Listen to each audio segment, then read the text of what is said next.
This week, I'm joined by Gabe Joseph. In addition to being a standout professional player on tour, Gabe is a tennis and pickleball pro at Calabasas Tennis and Swim Center. Here in part 1 of 2, we talk about growing up in the Valley, coaching, his new paddle sponsor, singles versus doubles, and some of the realities of playing professional pickleball. Part 2 will be out next week. I'm Josh Walker, and this is SoCal Pickleball Stories.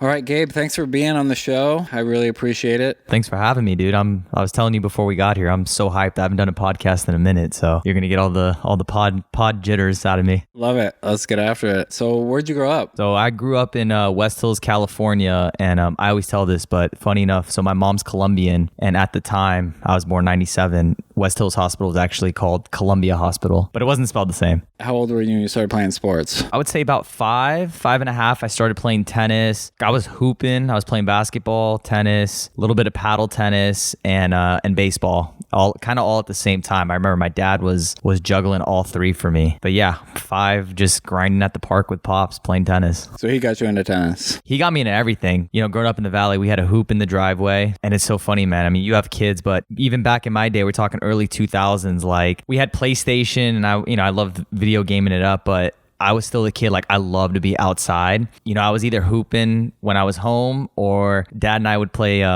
We would literally play catch, or I want to kind of paint it for you. We would literally go in the middle of the street. He would take the baseball bat with regular hard balls and just hit me fly balls. And I mean, there's cars parked on the side of the street, you know, like regular residential. And I'm like, Dad, like, you know, you're going to hit a car, dude. And he was pretty good at baseball himself. Like, I think he had scholarship to play college. Yeah, that was literally my life, dude. And we would play tennis, and kind of what molded me now into the person I am. Like, I would hang out with kind of all his friends who played tennis. You know, he would have guys' night. You know, they're playing poker, smoking cigars, you know, drinking some beers, you know, we're watching the game, playing tennis. Like that was kind of the crowd. Oh, that's the best, man. That's what I'm trying to do with my kids. Get them out there, get them outside, introduce them to stuff, you know, in the fresh air, and just make memories. Yeah, man. I mean, you know, you have kids, and I kind of want to flip it to you. Like how do you do that as a father nowadays? Because I feel like with technology and stuff, like, you know, whether you go to airport or a kid's watching their sibling take a tennis lesson, they're all hooked on the phone. So like, how do you kind of manage that? We don't do it in public. If we go to a restaurant,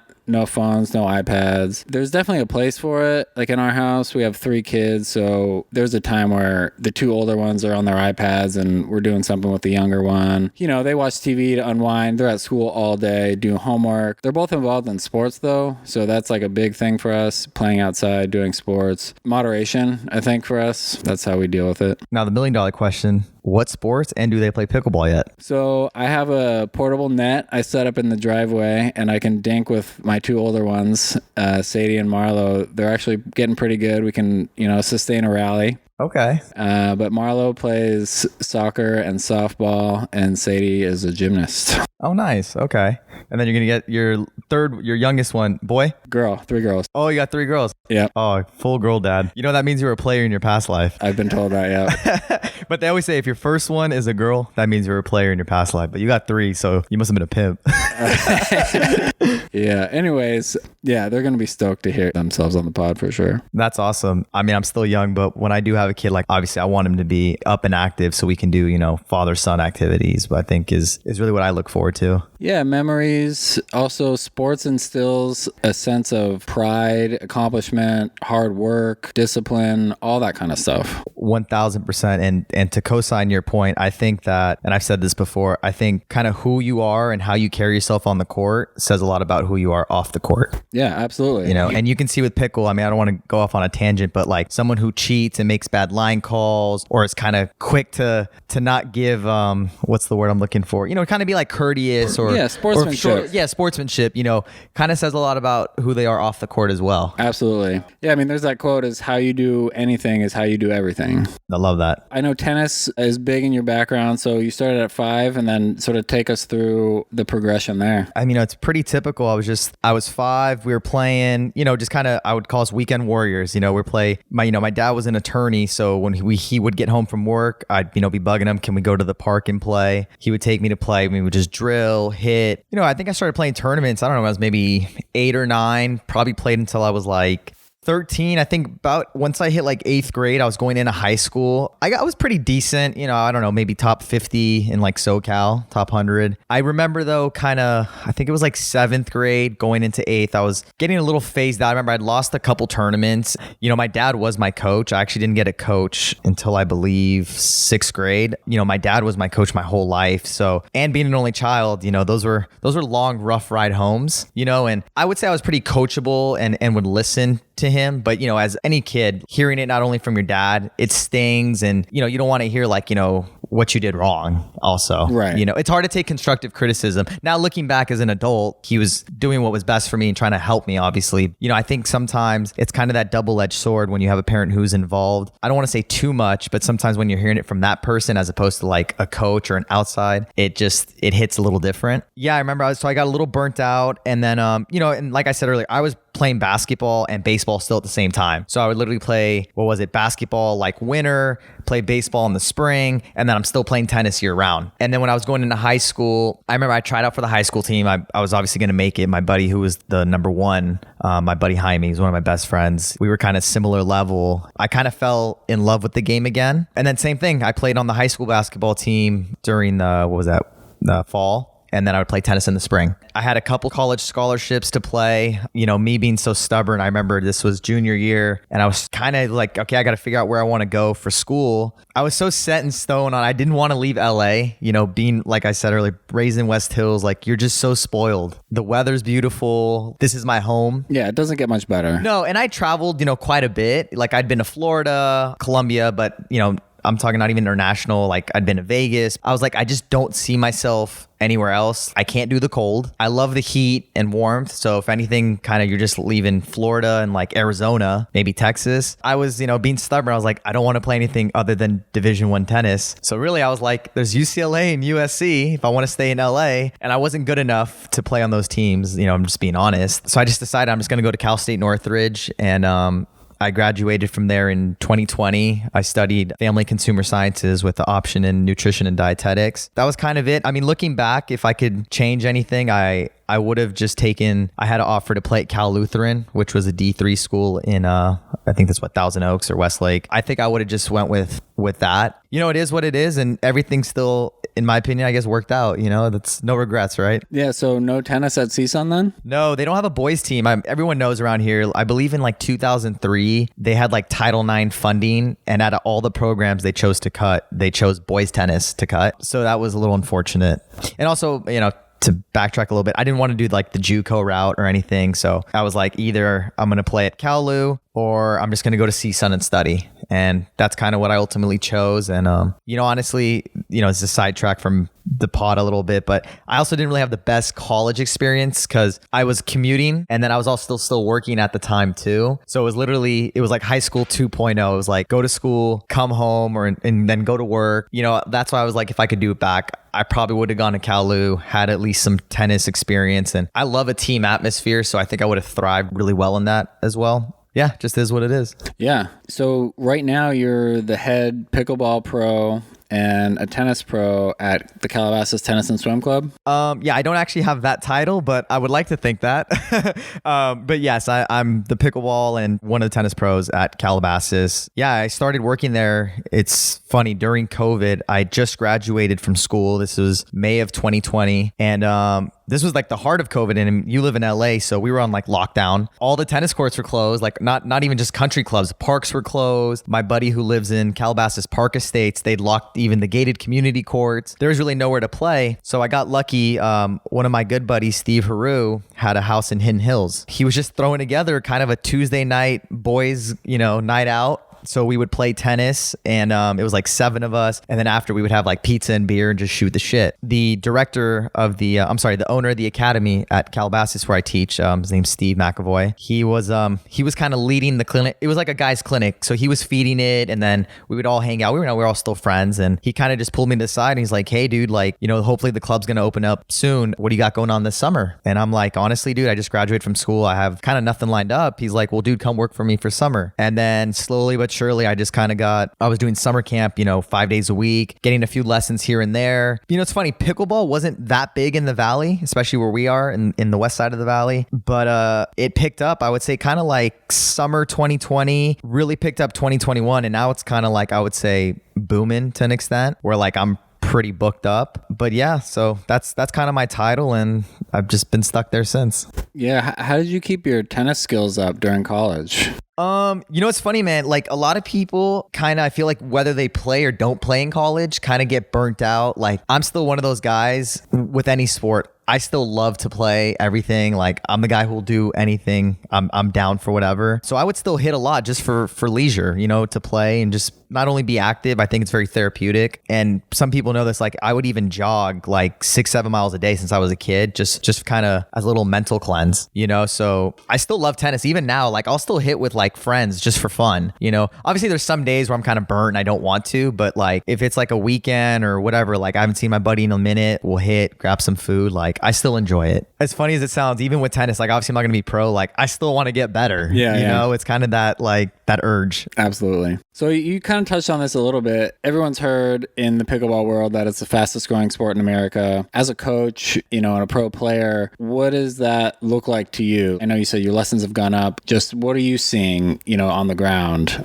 It's funny, man. If I had to sum it up in one word, even just the game of pickleball, inclusivity. Anyone and everyone can play. Majority of the people I'm teaching are, don't kill me, is like kind of middle-aged housewives, but a lot of them have just no athletic background whatsoever, haven't touched any racket in their life. But, a couple months with me, playing some live ball, like they're killing it. They went from 0.0 to, 3.0 in a couple months, and people really, man, one thing I'll say, since you were asking me, is like, it's an addiction, dude. People love this game. It's crazy. I mean, some of my clients, dude, like I had one today. She was out there because I was teaching all day. She was there at like 9 to 11. Then she came back like 4 to like 6. And then she came back for open play like 6:30, and it's going to be till like 9:30. And what is it? What is it about pickleball? Like I said, man, it's so inclusive. You can get Joe the plumber to play. And I think it's one of those, somebody said this to me the other day, it's one of those sports where you have a shot of becoming a pro and hanging with someone like myself. You know what I mean? One of the guys I actually train, he's trying to become a senior pro, my friend Darren. But think about it, dude. Where can a 50-something-year-old man get on a court, in the same level playing field and remotely compete with me? It's just really not going to happen in any other sport, unless, golf maybe. Like we're playing basketball, we're going to be way younger and athletic than him. If we're playing even baseball, we're all going to be quicker, faster hand-eye. So I hope that kind of answered it, but just inclusivity, dude. And then these people just have the urge to want to get better. That's why they love it. They play day in and day out. They're like junkies, bro. It's funny. I don't mean this in a derogatory way, but I call them all my pickleball junkies. Yeah. No, I see it everywhere too. I mean, I think it's a pretty common thing to get addicted to pickleball. Before we get into your competitive journey and your pro career so far, I want to talk a little bit about the amateur tournaments. Okay. There's so many. There's tournaments every weekend. I just want to get your take on that. Why do you think that was so popular? And just your take on the amateur tournament circuit. Wow, I got a long answer to that one, but let me flip it to you. Like, why do you like playing these tournaments? I think it just adds just an extra layer, like I love rec play. I love getting a group of 4 and playing for a couple hours, getting it in and then moving on. But the tournaments, just like my last guest, Eric said, like they're grindy, and it's just really a way to test yourself mentally, physically. For me, maybe once a month, every other month. Yeah. I mean, I think it's a great way for people to definitely, like, I was listening a little bit to your boy Eric's pod, and it was like he was saying how he drills like 6 hours a week and stuff, or that might have been you who said 6 hours a week. No, that was him. Okay, so what I'm saying is, I think it's a good way to definitely implement what you've been practicing and kind of display your showcase base of skills. But what I was kind of going to get to is also, I feel kind of bad for the amateurs in a sense, like at these PPA tournaments, I don't think they're getting their just due. You know what I mean? And I feel like, I see it all over social media. Like sometimes I just got to get off because it's just too much. It's fluttered. You know, I think eventually these factions, they kind of need to like, you know, whether it's PPA, APP, they need to figure out a situation where they're either going to have amateurs, whatever, days prior to the pros or something, because I feel like for the amateurs, because I've seen it firsthand, one thing that kind of bothered me for you guys as amateurs is that like I seen two guys literally have to get the balls and the clipboard and do it themselves. And I saw somebody post on Facebook, it was like, if you're signed up for a tournament and you have to do like the clipboard and get the balls and stuff, he's like, you're not playing a tournament, you're playing organized rec. And I'm like, that's such a true valid point, because it's like, why are you guys paying whatever it is, 200 or whatever the number is, dollars to kind of do that? I just feel like that's not giving you guys your just due. You know what I mean? Like I said, though, you know, to answer your question, I think tournaments and the amateur tournaments are great to do it, you know, what you've been practicing, get some gameplay in, because as you know, like for me, I feel like practice play, tournament play are two different games, in my opinion. It's a different type of intensity. And I was just having this conversation the other day, like I can literally train for 3, 4, 6 hours. I won't be a lick of tired or fatigued the next day. If I play singles, you know, a tournament, whatever, PPA, APP, I'll play 6 matches. That next day, like I'm feeling it. And it's not because I'm actually physically tired. It's like the anxiousness, the mental, like the grittiness, like your muscles are tight, you know, like I feel a different type of fatigue. Like I've been having to hit the ice baths when I get home because I'm like, shit, you know, I feel a little sore, you know, but it's that mental edge because I feel like you're playing for something. It definitely gives me that, like that grittiness and obviously that feeling of wanting to win. Yeah, absolutely. And we'll come back to the pro versus amateur experience in a bit. I think you'll have more to say on that. But before we move on, just on the general topic of pickleball, what other opportunities in pickleball do you see as the sport grows aside from being a coach? You know, definitely like organization, you know, maybe these people becoming either agents or managing pros. You know, I just think, you know, in the coaching aspect, I think here's the thing. I don't want to catch too much flack for it. I think there's a lot of people who I don't want to say aren't like good players. A lot of these people, and I know them, are kind of just getting their certification and immediately think they can teach and charge, you know, excuse my French, like a butt fuck, you know. And here's the thing. You don't have to be a pro to be a good coach. I'm not saying that, but also it's like you kind of have to look in the mirror and then be like, well, am I teaching the right thing? Like, you know, are you really practicing what you preach? You know, I just think that either these people are just kind of handing out the certifications and kind of not doing their homework, in my opinion. I'm not saying like I'm the best coach, but I definitely think I know what I'm doing. I think I'm good at it. And I've seen it firsthand from my clients, like I said, who have never played, you know, and then they become, I would say, like some of my best ladies, I'm talking no athletic background, and I've probably made them into like a decent 3-5, you know, and it's been, you know, probably 2 days a week of lessons for a year, but I would say like, I think I've done my job, you know. And I see some of these videos on YouTube, and that's the beauty of this day and age. There's a lot of content out there, but then there's a lot of like not so good stuff, you know. And a good example I would use is I've seen someone, it popped up on my suggested, was like, the serve is just to get the point started. And I'm like, no, it's not. Do you play singles, bro? Like, you want freebies, you want some bad returns, you want a short return. Like, it's not just a point starter. Now, like maybe in doubles it could be like, I would never call it a point starter, but yeah, maybe I just kind of lollipop it in. I wouldn't recommend it. You know, there's little things like that. And then people just saying like on the volleys, like have the paddle just tilted to your backhand. It's like, you know, I'm not going to say how I do it because I'm not going to just give out free game, but I don't think that's correct. You know, there's just a few little nuances that I just think, you know, people aren't really preaching the right thing. You know, I just let it be. And one thing about me, which I don't know if we'll get to, but even how I just carry myself on the pro circuit, like I just stay in my lane. I'm not buddies with everybody. You know, I have a few friends on the tour, but I just like to do me, stay in my lane. I don't like to get in the way of people's business, and, you know, and vice versa. I don't want anybody getting in the way of what I got going on. I can go on a big tangent. It's funny, man, to be honest. Like, I literally sit back and like, haha. But one thing that does irk me, and I'll end it at this, is like, I've seen some people's like rates and stuff, that what they're charging. And honestly, some of them are more than me. And I'm like, bro, like, I'm sorry. Like, you might have a certification, but in my opinion, like, you're not really qualified. That's not to diss them, because here's the thing. At the end of the day, I respect the hustle, you know, get it how you live. But then I also think that kind of dilutes the brand, in my opinion. You know, like I said, man, I do my thing. So yeah, I'm not here to hate. Absolutely. So in your coaching, can you talk a little bit about just a common thread you're seeing in your lessons? Just anything that in general you're seeing with amateur players? A couple things that stand out to me, just obviously I have some good clients. I don't make it sound like just my clients are like just housewives, and lower level players. But in general, I would say, so for those that don't know, I would say from like the 3-0 to 4-0 range, the most common thing I see is one, I'd say players speeding up the wrong ball. They might have, especially, and I'm talking more for doubles, let's say a ball's kind of short mid-court, but the ball's kind of dipping way below net level. A ball that's kind of unspeedable, uppable, if that's a word. I don't know, I just made it up. But you know what I mean? A ball that should not be sped up. I would say that kind of like a fifth shot, kind of reset, stuff like that. Little things. And I feel like I said, the people that don't have racket sport backgrounds, they try speeding up the wrong balls. Sometimes and I mean this in a nice way, kind of a lack of discipline, to kind of give you an example, like I do live ball, and I don't know if you've heard of it, but basically it's kind of like king of the court. Yeah, describe it a bit. So basically, oh man, I'm giving away the free jewels here. But basically, let's say, so you have 6 people, okay? So I have what's called the champ side. The champs are on the kitchen already on one side of the court. So they start at the kitchen,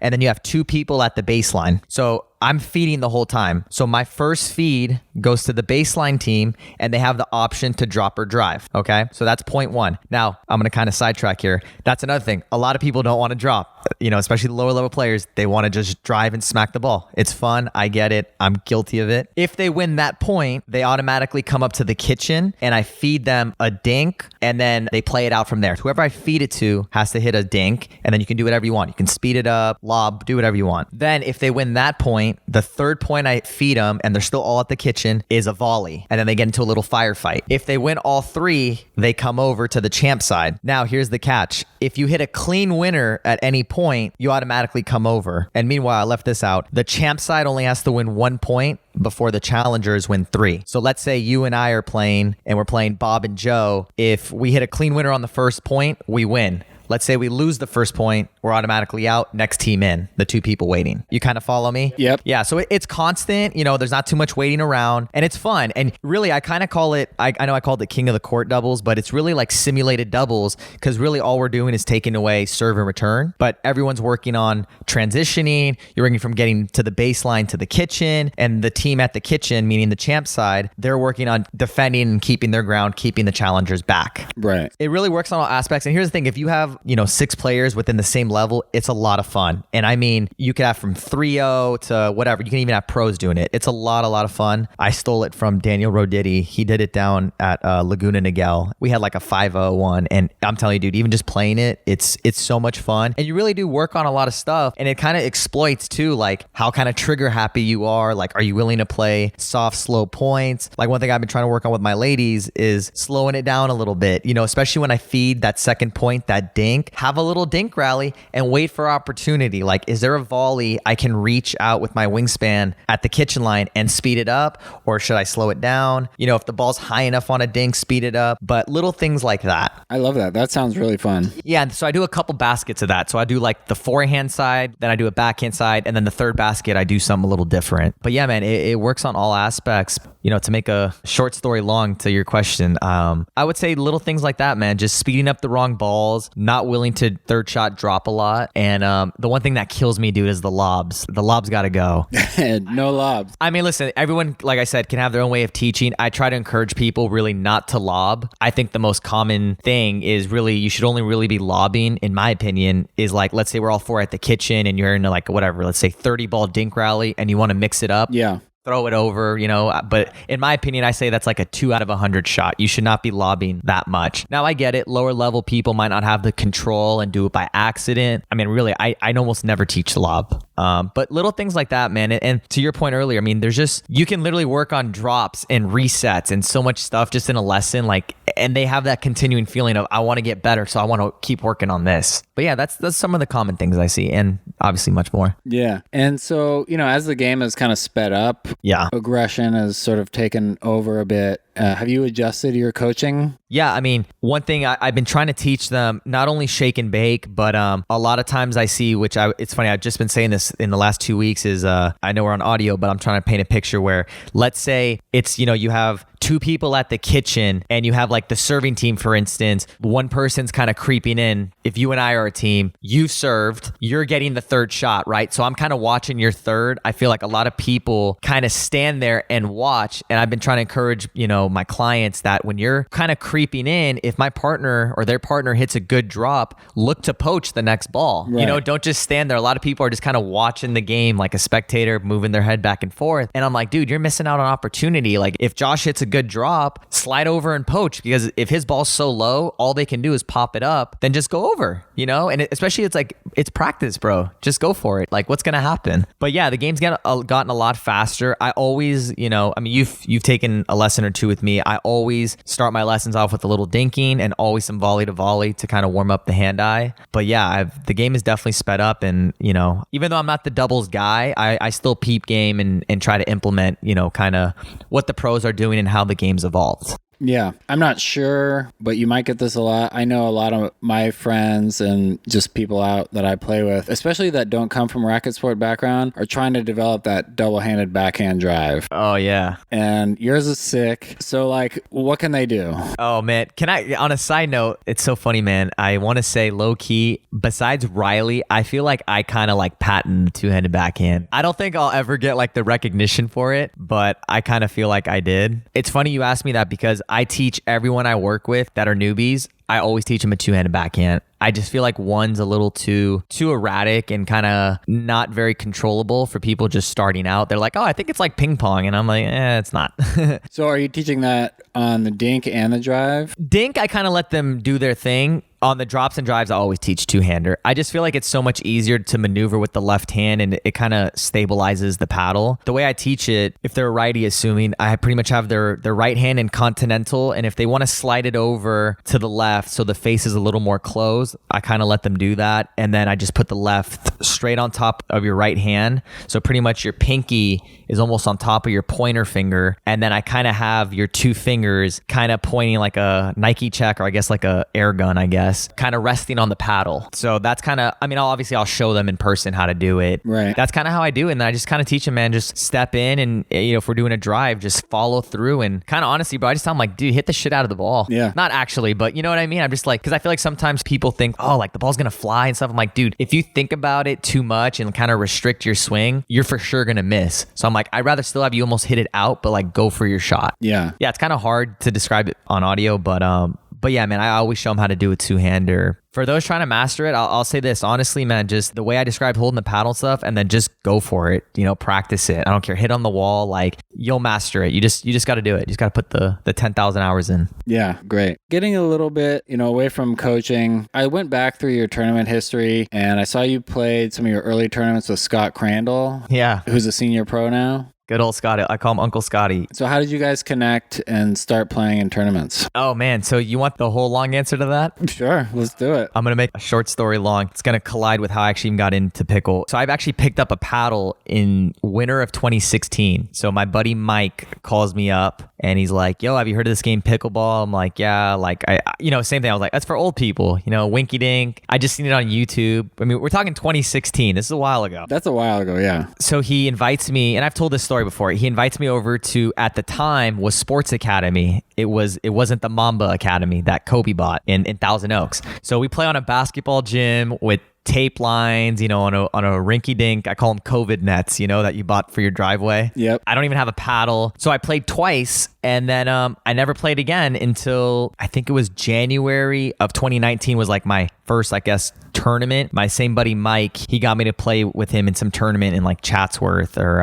I'm sorry, not Chatsworth, Simi Valley at Royal Middle School. So I'm going to backtrack a little bit, but actually it was right around November of 2018. Me, Julio Rivera, Jesse Irvine, Scott Crandall, we we were all playing tennis, live ball actually, at a private court in Brentwood. So we were all playing a lot of tennis, and at the time we were playing a lot of paddle tennis. So we would literally play, live ball 10 to 12 on Saturdays. We would like have barbecue after, and then we would go play paddle down in Venice. So our buddy Eric Lee, who actually grew up with Christine McGrath in the Valley actually here, he came up to us one day and he's like, dude, I see you guys playing so much paddle. Why don't you guys play this thing called pickleball? He's like, my buddy Christine plays and she makes a little bit of money doing it. You guys should do it. Like, you're both young. So we're like, okay. So we started playing, like I said, this is November 2018. And then so it was me, Scott, Jesse, and Ryan Treffrey. We were all playing up at Shoot Park when they had a couple pickleball courts. And we were playing like in Simi, Chatsworth. I mean, we were going all over the place. We were going to Memorial Park. And then Scotty and I played our first tournament. God, what was it? God, I don't remember. Do you have the tournament history on there? What was our first tournament together? It was I want to say February of 2019. It was at Royal Middle School. I don't remember what it was called, but I'm pretty sure that was our first one. Okay, so we pulled up your tournament history, and going back to your first tournament with Scott Crandall, that was February. I was right. February of 19. You guys played President's Cup, Simi Valley. President's Cup. There we go. Yeah, you and Scott took gold in 4-5, 19 plus. Dude, the good old 4-5. Dude, we were grinding. I think we played like 3-4-5 tournaments. But it's funny, I jumped right into pro or 5-0 singles. I remember at Memorial Park in Santa Monica. Yeah, at Santa Monica. Same thing, 2019. They had a name for it. I don't remember. But anyways, I played 5-0 that tournament, won. And then the first big tournament, I guess you could call it, was I played the Bobby Riggs one at 2019. I don't remember what it was called. But Ben, Tyson, all the big guys were there, but they didn't play singles. So I ended up beating Dan Roditi. I got gold. And then the very first pro tournament, quote unquote, I played was the PPA 2020 in Mesa, and that was right before the pandemic. And funny story, I've told this many times. I actually, not knowingly, because it was just coming out at the time, if you remember February 2020, masks weren't a thing. People were getting sick, but we didn't know what the coronavirus was. Sure. I actually had COVID, dude, at that tournament, not knowing it. Like, I thought I just had a cold, And dude, I was like pretty sick. Like, Julio has the footage. It's on my Instagram. What do they call it? Not reel. The highlight. If you hear my voice, dude, like I'd lost my voice. I was sick, kind of crazy. And then when I got home, I was still sick for a few days, but it wasn't anything extreme. I'm not trying to make it seem like it was terrible, but I played the tournament sick. It was just a really, really bad cold. Literally, honestly, till this day, it was the worst cold I ever had. Yeah, COVID early days. Wow. Yeah, and then I played one more tournament after that. It was the one at Lowe's Cab. I forgot what they called it. California Open, yes. That was the last tournament right before pandemic hit. And then after COVID had happened, Jeffrey Nguyen was renting out. It was so funny. This was in the heart of COVID during lockdown. He was renting out an Airbnb on every weekend for summer for us to play pickleball at in Tarzana. Wow. Dude, there was a group of us all looking to play. So he kept renting the Airbnb out, and it had a tennis court. So we would just use the pickleball court on a tennis court, and it had a little clubhouse, like a guest house. So we would all play. And dude, because this was pandemic, we had nothing going on. We would literally play. It was like me, Jesse, Scott Crandall, Julio, Jeff, Mark. I mean, we would literally start at like 11 and then finish at like 6. Yeah. And then we would also like drink and stuff too, because we had nothing going on. Yeah. And Buzz Pickleball is pretty fun. Yeah. So going back to that partnership, how did you and Scott know each other? When I met Julio, like the whole underground tennis movement crew, it was our little live ball crew. We were playing Wednesdays and Saturdays at a private house in Brentwood, and Scott and Jesse, Julio were all part of the crew, and that's how I met them. And then literally Scotty and I just looked at each other. We're like, hey, let's just do this pickleball thing. Like, fuck it. Why not? And we were good friends, and we just started playing. Obviously, once we got good enough to the point, we both knew like we weren't going to keep playing with each other. Like, he was going to play senior pros because he had turned 50. So I totally understood that. And then I was kind of like loving the singles grind. So I was delving into singles. Yeah, that's how we met. And dude, Scotty and I go way back. I mean, he's one of my good buddies, and Scott knows this. I love when he shows up early to tournaments and he comes and watches my singles, because, singles is lonely out there, and I go out there alone. Like, unfortunately, my girlfriend works full time and my dad doesn't go with me to all the tournaments. So a lot of the time I'm having to go myself, which is fine. I'm a big boy. But, when you're on court 68, by yourself playing your backdraw match to 15, it gets a little lonely, and sometimes people aren't watching. It's literally you and, John Doe on the other side. So I love having him or any supporters kind of come and watch, because it obviously means a lot to me, but it's nice knowing I kind of have like support and reassurance, and it's not just me out there. Yeah, absolutely. I was looking back that first pro tournament you were in, the doubles results and the partnerships from back then. The gold went to Matt Wright and Ben Johns. The silver was Adam Stone and Colin, and bronze was Riley Newman and Tyson. That's an interesting set of partnerships. Having got into pickleball myself in the spring of 21, those partnerships to me seem crazy. Yeah. What tournament was that? PPA Mesa Grand Slam. 2020, yeah. Yeah. And by the way, that match I played against Ben in singles, I lost to him in the semis, is on the stream. Yeah, dude, that was my first tournament. Actually, I got fourth in singles that one. Yeah, that was my singles debut. Oh yeah, lost in the bronze to Tyler. Tyler Loong, yeah. That was a close one. It was like 15-12 or something. Exactly. I remember. I'm good with dates and numbers. And then yeah, dude. And then after pandemic got somewhat lifted, the first PPA I played back was Newport, and I lost in the finals to Ben. Yeah. And I had some pretty big wins that tournament too. That was a rough day. Let's look at that. Okay, win versus Nick Garza, win versus Zane, win versus Jay, lost to Tyson, beat Kyle Yates. Then Fad. Yep. And then Tyson withdrew. And then I played Ben again. Ben in the finals, yeah. What was the score? 11-8, 12-10? 13-11.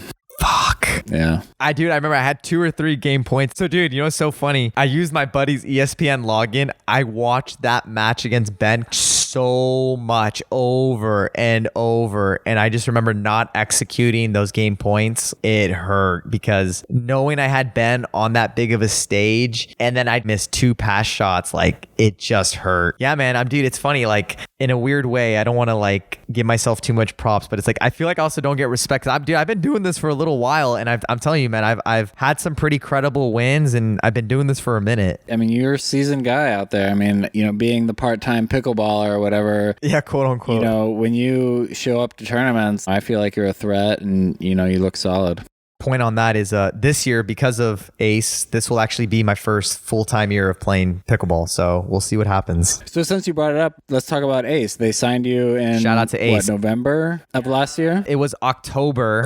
Yeah, we had been talking. So kind of little backstory, man. Literally, I had gotten what I call a Dear John from my prior company and just was like, we had a deal up until the end of the year. And they were just like, yeah, we're basically reevaluated our budget and we're just going to let you go. It was so funny. I didn't even respond or a trip or anything, but they were like, we'll still send you gear and free shirts and give you a discount code if you want. And I'm just like, I'm good off that. Right. Yeah, man, I was shopping around for sponsorship. I was talking to a few companies thanks to good old social media. Literally, it's funny, man. Like, I don't know about you, but I'm so big on like just organic energy and like intuition. I don't know who was running the page for Ace. I'm just going to assume it was Will. Ace Pickleball had been like commenting and showing me love on a couple of my posts that were old, you know? So it was kind of like, okay, like obviously they're like, someone's interested, you know? It'd be like if I know you're married, but it's like if a girl like responds on like 6 of your old posts from like a year ago, you'd be like, oh, someone's like trying to say what's up, you know? Like this was an accidental like or comment. So I literally DM'd them and I was like, I like the logo and the paddle looks cool. Like, do you want to send me a demo? You know, because like I said, I was talking to a couple other companies, which I don't want to name. They don't get free clout, but they had sent me some paddles. I customize them, tried them, but it was all talk, no game. You know, I kept hitting these people up, sending them a proposal, like, this is what I'm looking for, you know, let's talk. And, you know, radio silence. It's so funny, man. In the midst of Will sending me a paddle, I don't remember the date. I could pull it up, but it was like maybe late September, early October. While the demo's in transit, we literally came to terms and signed a deal. So I got the paddle and I was already signed. Nice. What kind of paddle is it? Is it more power feel? Like how is it? There's going to be a couple models out. The one I use is a G14 classified, which it will be out soon to the public. I don't want to give, you know what, fuck it. I'll just tell you. It's going to be called the Diamond and it's, I believe, 12 millimeters. It's a little thinner and a little grittier, but the one that's on the market right now is called the Ace Spade. It's 16 millimeter. It's got great carbon fiber, really pockets the ball nicely, really plush feel is kind of how I would describe it. Nice. But yeah, the Diamond is where it's at. That's my singles paddle right there. The 16, I think is, like I said, it's very soft, really great feel, especially like on the dinks and the drop specifically. It really pockets that ball. Like it almost feels like you have strings. Like that ball feels really dialed in. But honestly, man, for me, once I customize my paddle, like I put a lot of lead on mine. Sometimes I'll put a leather grip on. Like I could almost use a frying pan. Like I need my custom specs. Sure. How heavy are you taking your paddle? I haven't weighed it in a while, but I think last time I weighed one of them was like 10.1 ounces. It's pretty hefty. Yeah. For singles, man, specifically, because, I'm driving a lot of balls, especially like when I'm on the run, like I need that extra umph. I need that pop. I'm sure you watch my matches. I'm slapping a lot of balls from tough positions and I need that power. I need that pop. I can't use something too light that's a little flimsy just because it won't have that mass behind it. Yeah. But yeah, man, shout out to Ace. Will's my boy. And one thing, man, I'm not trying to, excuse my language, like I'm not trying to dick ride, but literally, dude, him and I like have a really cool organic relationship. And, not to shit on the other company I was with before, I just don't think they knew not only how to like market, but really use me as well, where I feel like Will literally, I don't want to say the word caters to me, but like, we'll look at flights and stuff together. Like, when do you want to get in? When do you want to leave? I got you this spot. You got enough gear. Let me send you this. I'll take care of that. Like, he really takes care of me and really alleviates the pressure. To be honest, I fuck with them heavy, dude. That's my guy. That's great. And I told him, man, from the day he signed me, I'm trying to start and finish with the same company. I'm trying to go out like Kobe, stay with the same franchise. Yeah, love that. So can you talk about your deal at all? It's a sweet deal, bro. I feel like people probably perceive me as kind of like this part-time, just single specialist, but Will took very good care of me. I'll put it this way, man. He alleviated the pressure where I'm a grinder at heart and I love to work. Like, I just love the hustle, but he took care of me in the sense where like, I don't need to as much, Sure. He took care of me well. That's all I could say, man. Yeah, good for you. That's great. Without him, obviously I'd still be me and have my skill set, but he's provided me with the opportunity to go out there and play. There's no Will, then I don't know if there's a Gabe Joseph playing full-time pickle. And like I said, man, as much as I'm giving him his props and kudos, this goes back to my point where I could even flip the question on you. Let's just say you're making X amount of dollars, and let's just take a number. I don't know. Let's say you're making $12K a month. Okay. At your job, and you're me or something, like you're Gabe Joseph, but you're Josh Walker, right? You have my skill set. Mm-hmm. Do you take the gamble and say, you know what? I'm going to dedicate myself and play full-time pickle, try to do this as a career, or do I kind of still do my thing at work, make a solid living, and still play these tournaments? Right. So it's kind of that catch-22. Yeah. So and here's the thing, and I'm not trying to discourage anybody from what they've done. A lot of pros have, in my opinion, like fully delve into the sport and do it and make a living, and that's great. Also, to the general public, you have to understand that it's only a few guys really making like serious money. Absolutely. And to your point, to fully dedicate yourself means not working. Exactly. I'm talking training, playing every day. Bro, you're in my apartment. This is not cheap. Yeah. You know what I mean? I get you. So it is sort of a privilege to be able to dedicate yourself fully to pickleball because the payouts aren't there yet. I mean, dude, they're not. We want to be completely honest. What I made from the last 2 tournaments doesn't even pay my car note. Yeah. That's kind of the weird little situation I was in. To be completely honest with you, the mindset I was in before I signed with Ace, I was like, until somebody's going to offer me something worthwhile, like I'm going to keep working and play pro tournaments that are local. Yeah. I personally was not going to be out of pocket. Let's take an average tournament. Let's say you're going to, Arizona, right? Your entry fee alone, let's just say you're playing singles, is what, $225. You got to get a hotel. I don't know, let's use a rough number, $150. $200. So you're already $450 in the hole. You got to get Uber or Lyft unless you get a car. I usually always do Lyft or Uber. If you're really modest, let's say you hitch a couple rides. Let's just say airport to the venue and venue to the airport. So 2 trips, let's call it another $100, right? So we're in for what? What is that? 250, 200, so 550. Yep. Plus,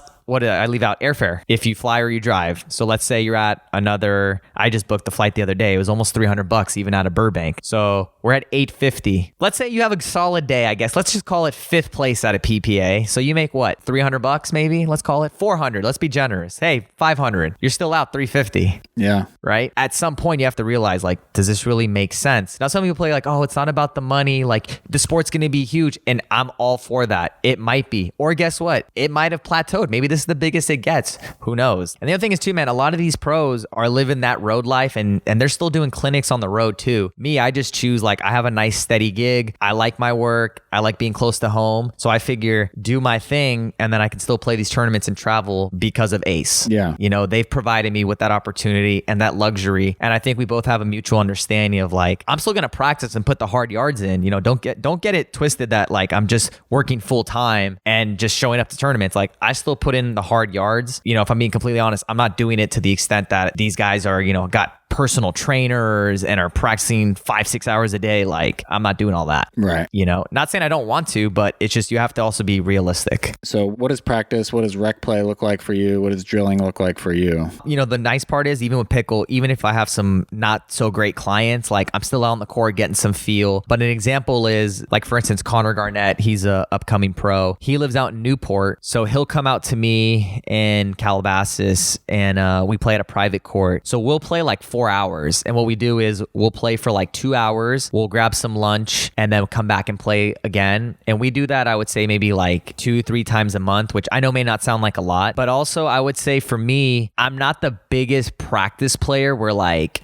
I love to drill, play, get some feel in, but I'm also not that guy. I don't feel like I need to play 5-6 days a week. Because like I said, for me, I feel like practice and tournament play, 2 different things. Like, I literally feel like I'm a different animal on the court at a tournament than I am at practice. You know what I mean? Yep. I know it for a fact because I know this is like so kind of off topic, but like, right, every day, even when I practice or go to work, like, I'm big on breakfast. I love my coffee. I have fruit and bagel. That's like my regiment. It's funny, these last like 3 tournaments, I've been so like anxious and like jittery. Like, I haven't been able to eat before a tournament. So I'm just having coffee and water, and then I don't eat actually until after a tournament. But that lets me know, like, it's a different intensity. Sure. I go out there on the court, I feel pretty good. I'm amped up. It's a completely different atmosphere. But to answer your question, I mean, you know, so a couple times a month with Connor, I'll just squeeze in some practice sessions. I mean, it might even be like with my dad. My dad, I would say, is like a solid 4 or 5 player. I'll just work on little things. Like, I'll just have him at the kitchen and I'll just drive a lot of balls. Like, I think just getting a nice solid feel for me is what really just like gets me dialed in. Yeah. And you know, the thing is too, man,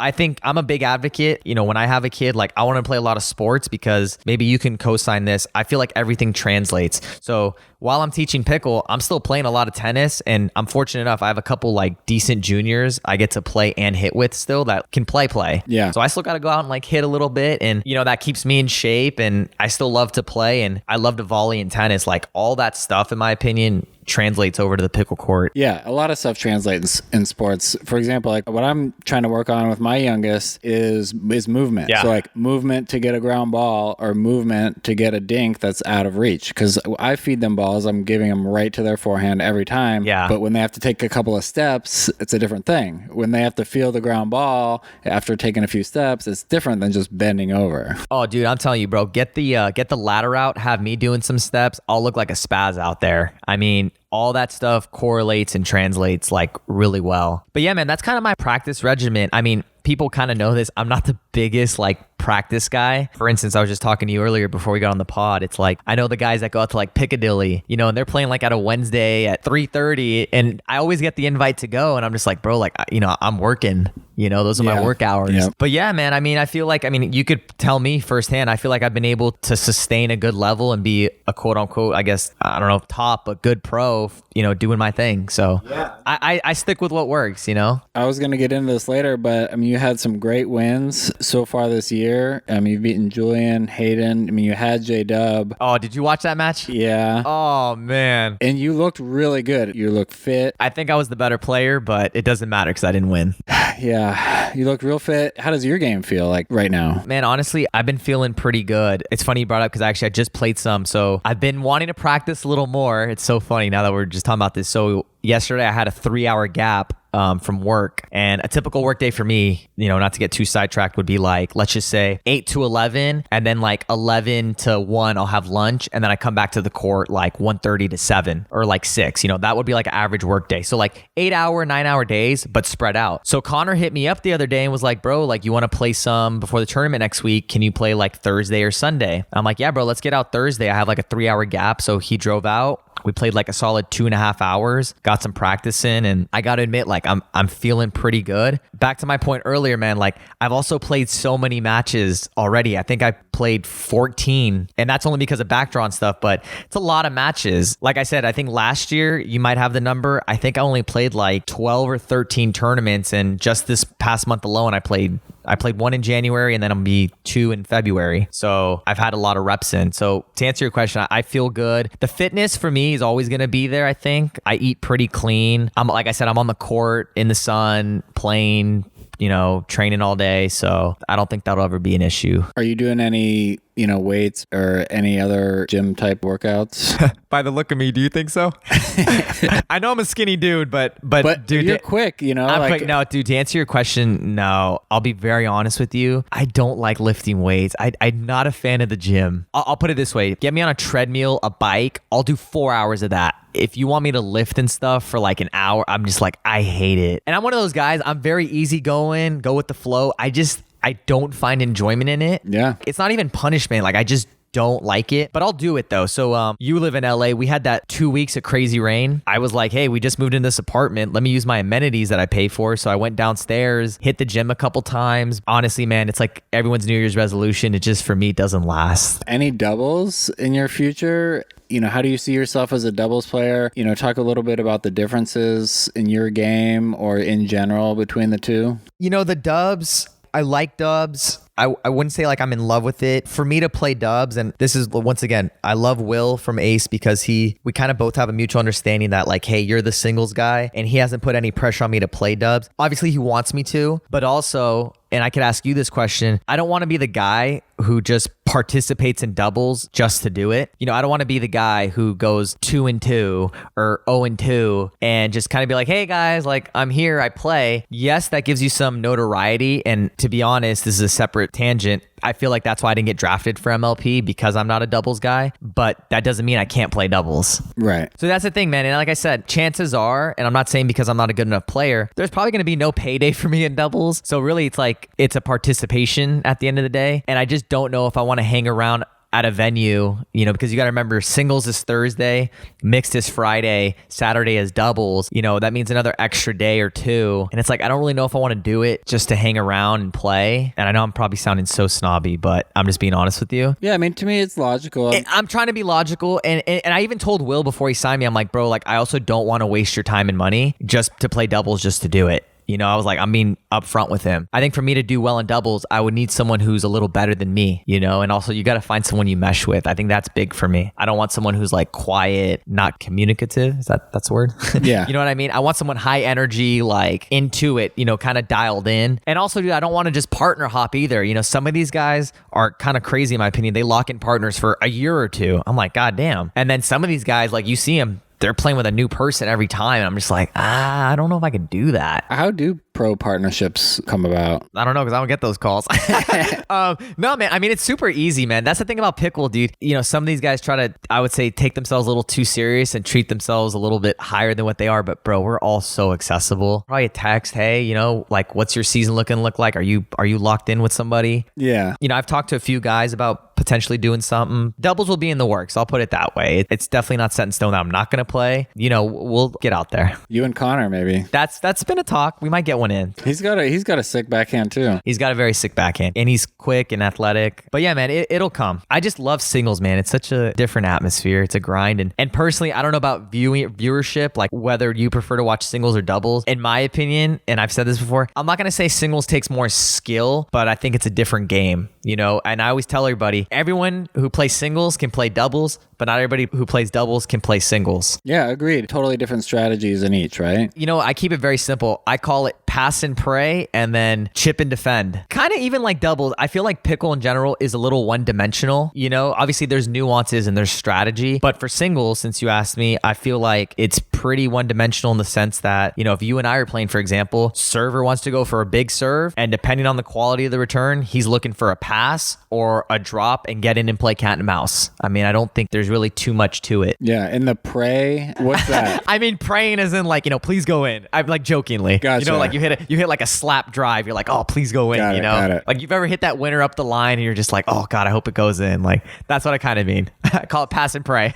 Because sometimes when I'm playing with my real good singles friends, I'm praying, I'm guessing, which way they're going to pass. I'm praying I get it right. It's a lot of net coverage, big court to cover. I mean, I know it looks tiny court, but it's a lot of court to cover. But yeah, man. And honestly, I think singles doesn't get the love it deserves. Yeah, I like watching singles. It's more comparable to tennis for the viewer. And tennis, I think, is a much, higher rated sport. A lot of people who don't play tennis watch tennis. Yeah. But I don't feel like that's the same with pickleball. So I think singles could use a little more love. I just think that, and I've said this on my podcast as well, like, honestly, I think for the average viewer, someone who doesn't play pickleball, I think singles is kind of the way to go. And I know I might sound a little biased, but I think the scoring's easier, the format's easier, and it's a little easier to comprehend. Whereas doubles, like I said, it's kind of 4 people dinking a ball. And you and I know the skill of what it takes. And these are good quality shots. But I'm saying to the average person, it looks like kind of 4 people just like kind of ping-ponging a ball back and forth, like winky dink. Yeah, exactly. You know what I mean? And then like you got the 0-0-2, like who's first server? Why are they switching sides? Why is the server standing on the same side as his partner? You know what I mean? Stuff like that. Yeah. I don't know if it'll ever get to that point, unfortunately. You know, sadly, I guess it's cost me probably an MLP spot. Hopefully I get drafted the next go around. Yeah, it just is what it is. I honestly, man,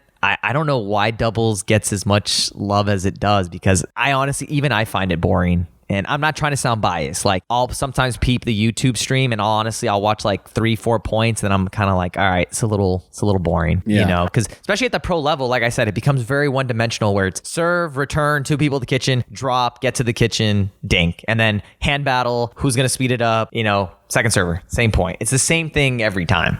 Yeah, you know? I see that. One other thing I want to talk about would be like a pro experience at a tournament. Okay. Is there support for you guys? Are there trainers? Are there security? How are you guys being supported on tour? Yeah, so, you know, when I pull up to the airport, there's usually like 3 bodyguards waiting with an Escalade by me, and they greet me with, "Hi, Mr. Joseph, like we're here to take you to the tournament," and it's a blacked out, bulletproof. Catch the rest of that story and much more in part 2 next week. Thanks for listening.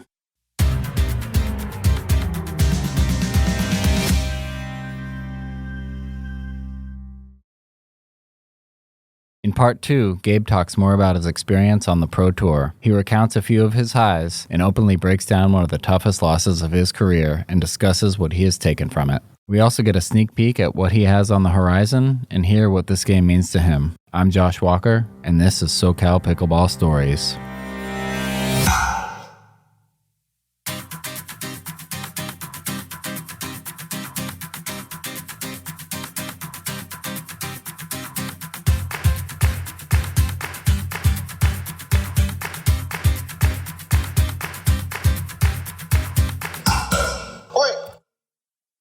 One other thing I want to talk about would be like a pro experience at a tournament. Okay. So is there support for you guys? Are there trainers? Are there security? Security, oh man. How are you guys being supported on tour? Yeah, so, you know, when I pull up to the airport, there's usually like 3 bodyguards waiting with an Escalade by me, and they greet me with, "Hi, Mr. Joseph, like we're here to take you to the tournament," and it's a blacked out, bulletproof Cadillac, you know, so no one shoots me. No, I'm kidding, bro. No. The pro experience, like sometimes they have lounges, you know, depending on the venue. At the Masters, there wasn't really a little lounge. Like there was a little clubhouse down at the bottom, and we all kind of hung like. And also, too, side note for me, I tried really not to hang out with the pros, not on tournament day, just because I don't want to be buddy. I still like to keep a little poker face. You know, just like I'll say hi, what's up, keep it cordial, but like I'm not sitting next to Tyson or Ben. Like I like to like put my headphones on, kind of get in my zone, really get dialed in. I mean, is there trainers and stuff? Like I haven't seen any. I'm sure you've seen, which is accessible to anybody, really, the public. They just have like kind of those like massage booths, you know, where they got the guys laying on the mats and stuff. Sometimes they have like trail mix and stuff. But also for me, I'm not a PPA signed player, so I don't get all the benefits. But like if I not even sneak in, like if I hop in the player lounge, like I remember I did in Texas, it was just kind of a little cafeteria room at, I believe it's called the Oasis Tennis Club in Rockwall, Texas. It wasn't anything special. I mean, obviously it's nice they have it. I'm not trying to like downgrade it, but like it almost looked like a little conference room. It was just like a big seating area with chairs, and, you know, they had trail mix and water sitting there. And I guess that's your goodies, I guess. Yeah. But no, dude, I mean, you don't get security. Not yet. Yeah, not yet. Maybe one day. I don't get the Hertz package either. So while Ben and them get their whatever Toyota Corolla, I'm hopping in the lift. Yeah, got it. So you mentioned, you know, putting in your headphones and dialing yourself in. Is that just like mental prep for the day? I'm a big podcast guy, so I watch. I don't know if you've heard of Vlad TV. He interviews like rappers, moguls. Like he just had Smokey Robinson on. He'll interview kind of any rappers. I watch what he does, which I really like. He'll do a 3-hour interview, but he only releases a clip a day, unless you buy the membership, which you can listen to the whole one. Oh, cool. I keep up with all the interviews he's doing, and then People probably know I'm a big rap guy. I love music. So I got the beats in and I'm just bumping my music, trying to really dial in, get kind of hyped. And what is it these days? Are you a rap guy? I'm a big like Tribe Called Quest fan, 90s You like rap. lyrical. Give me your top 5. I mean, You don't have to go in order. okay, like Tribe, Biggie, Tupac, Okay. Gangstar. Okay. I love Premier. Yeah. Primo. Okay, yeah, I mean, for me, Tupac, I'm a big Drake guy. I love Drake. Okay, so Swizz Beatz and Timbaland came out with this thing called Versus. So they were the founders of this. It's kind of like you're trading hit for hit. So let's say you and I are artists. Let's just say whatever. I came out with Juicy, right? Let's say Juicy by Biggie, right? And so I'll play it, but let's say it's my song.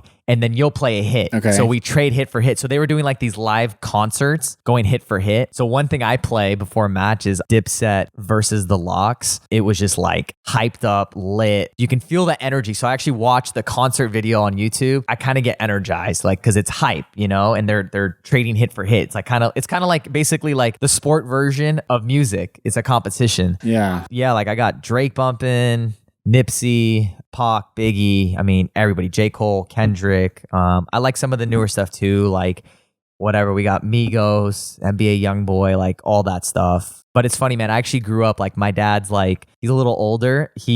Big music guy. I mean, we had drums, piano, keyboard, guitars. My dad has a guitar collection. So I grew up listening to Eagles, Steely Dan, Beatles. I used to play electric bass, and I used to be in orchestra in middle school. I used to play the double bass. Yeah. So I'm like super cultured in all music. I love rap, man. And then you like Gangstar. Like I love guys like Primo that like sample old stuff, and just like I love stuff like that where they blend in and sample like old music like that. I just Moment of Truth by Gangstar is one of my all-time favorite songs. I mean, Tribe. I love Tribe. Yeah, Tribe. I mean, Busta Rhymes, bro. Yeah, Busta Rhymes. Q-Tip. Yeah, I love all that stuff. I mean, there's nothing like the wordplay in rap. Yeah. So, anyways. Yeah, I'm a big rap guy. But yeah, I've just got the headphones in, getting locked in before tourney. Yeah, I honestly, man, not that I'm like big time by any means. I kind of almost, it sounds kind of bad.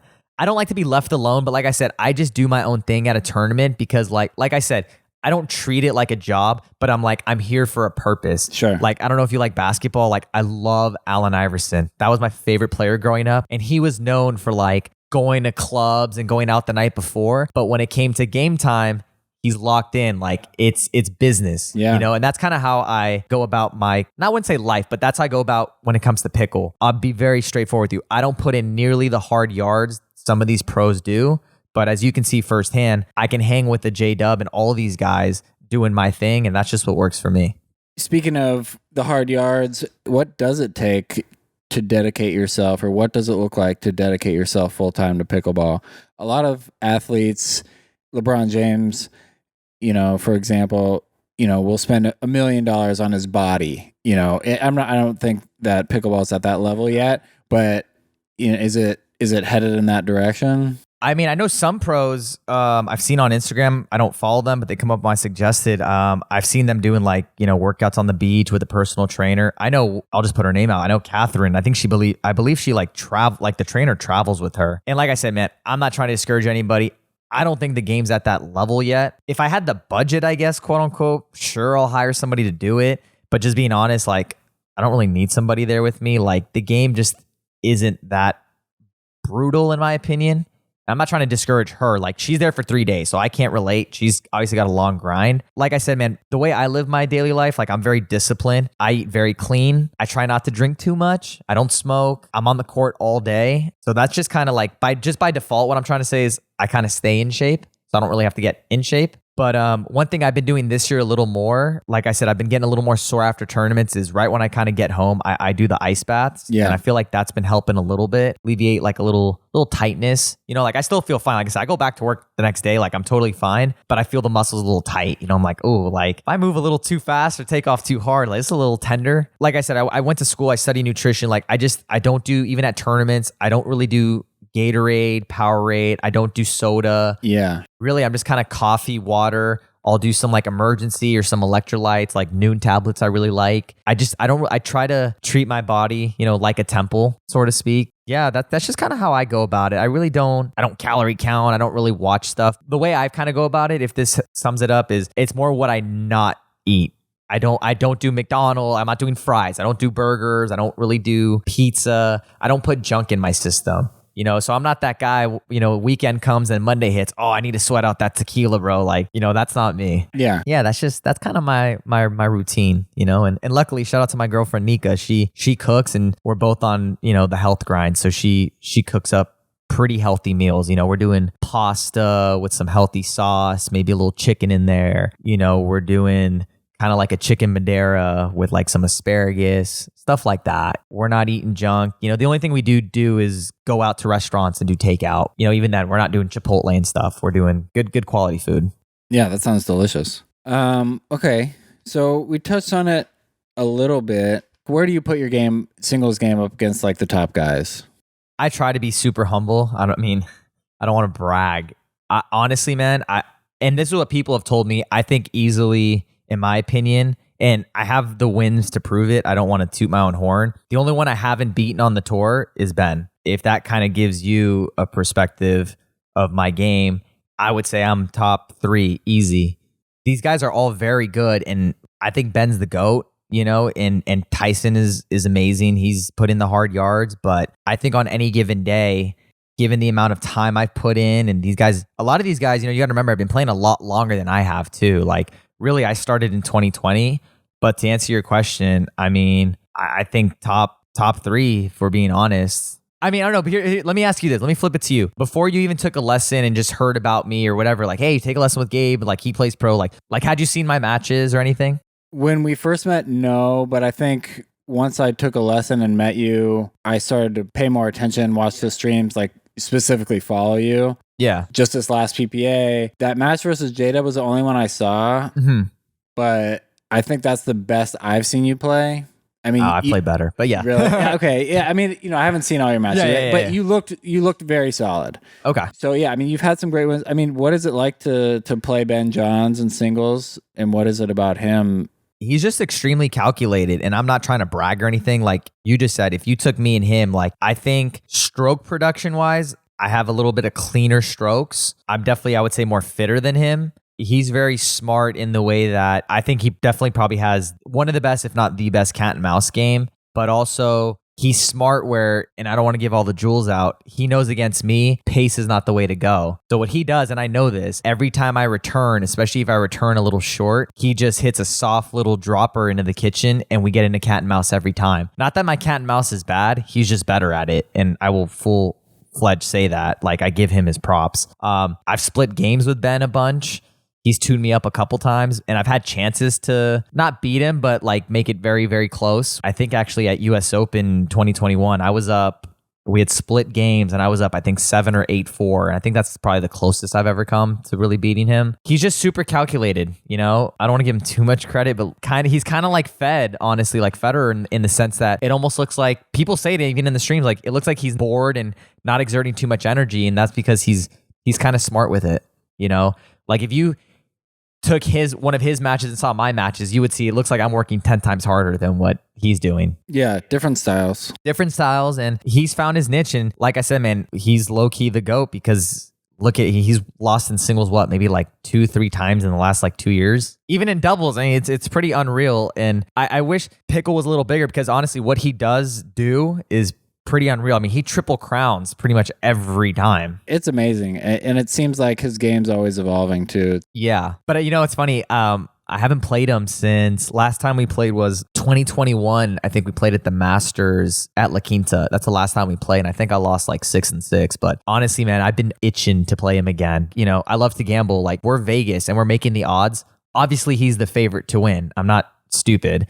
But me, Gabe Joseph, the competitor, once we get out there, it's even playing field. Like, I like my chances. I'm betting on myself every time, win or lose. Like, I'm going to go out there and play him as if he's anybody else, Yeah, I can't wait to see it. There's plenty of matches on the streams where we've played. We played think 8 times. I want to say like 6 of those are on the streams. If that answers your question, I didn't want to come off as bragging because I don't like to toot my own horn at all. Like I love when people come up to me and say something because I'm like, okay, well, as long as you recognize it, then I don't need to say anything. Like I don't need to say like, oh, I'm top this or that. Like, yeah. Okay. So, I've complimented your backhand. Let's hear one more brag. Like, what's your favorite thing you can execute or you do on court? I'm going to answer this in 2 ways. It's funny. Actually, my favorite shot, honestly, besides my backhand, I love overheads. But I would say not even shot, just I'm a big hustler, man. And like I said, who you are on the court kind of shows you are off the court. And everyone tells me like I'm very emotional and in a good way, and I'm very vocal out there, but just the hustle. Like I think so many times I've gotten that one extra ball back and it's paid off for me in big dividends. And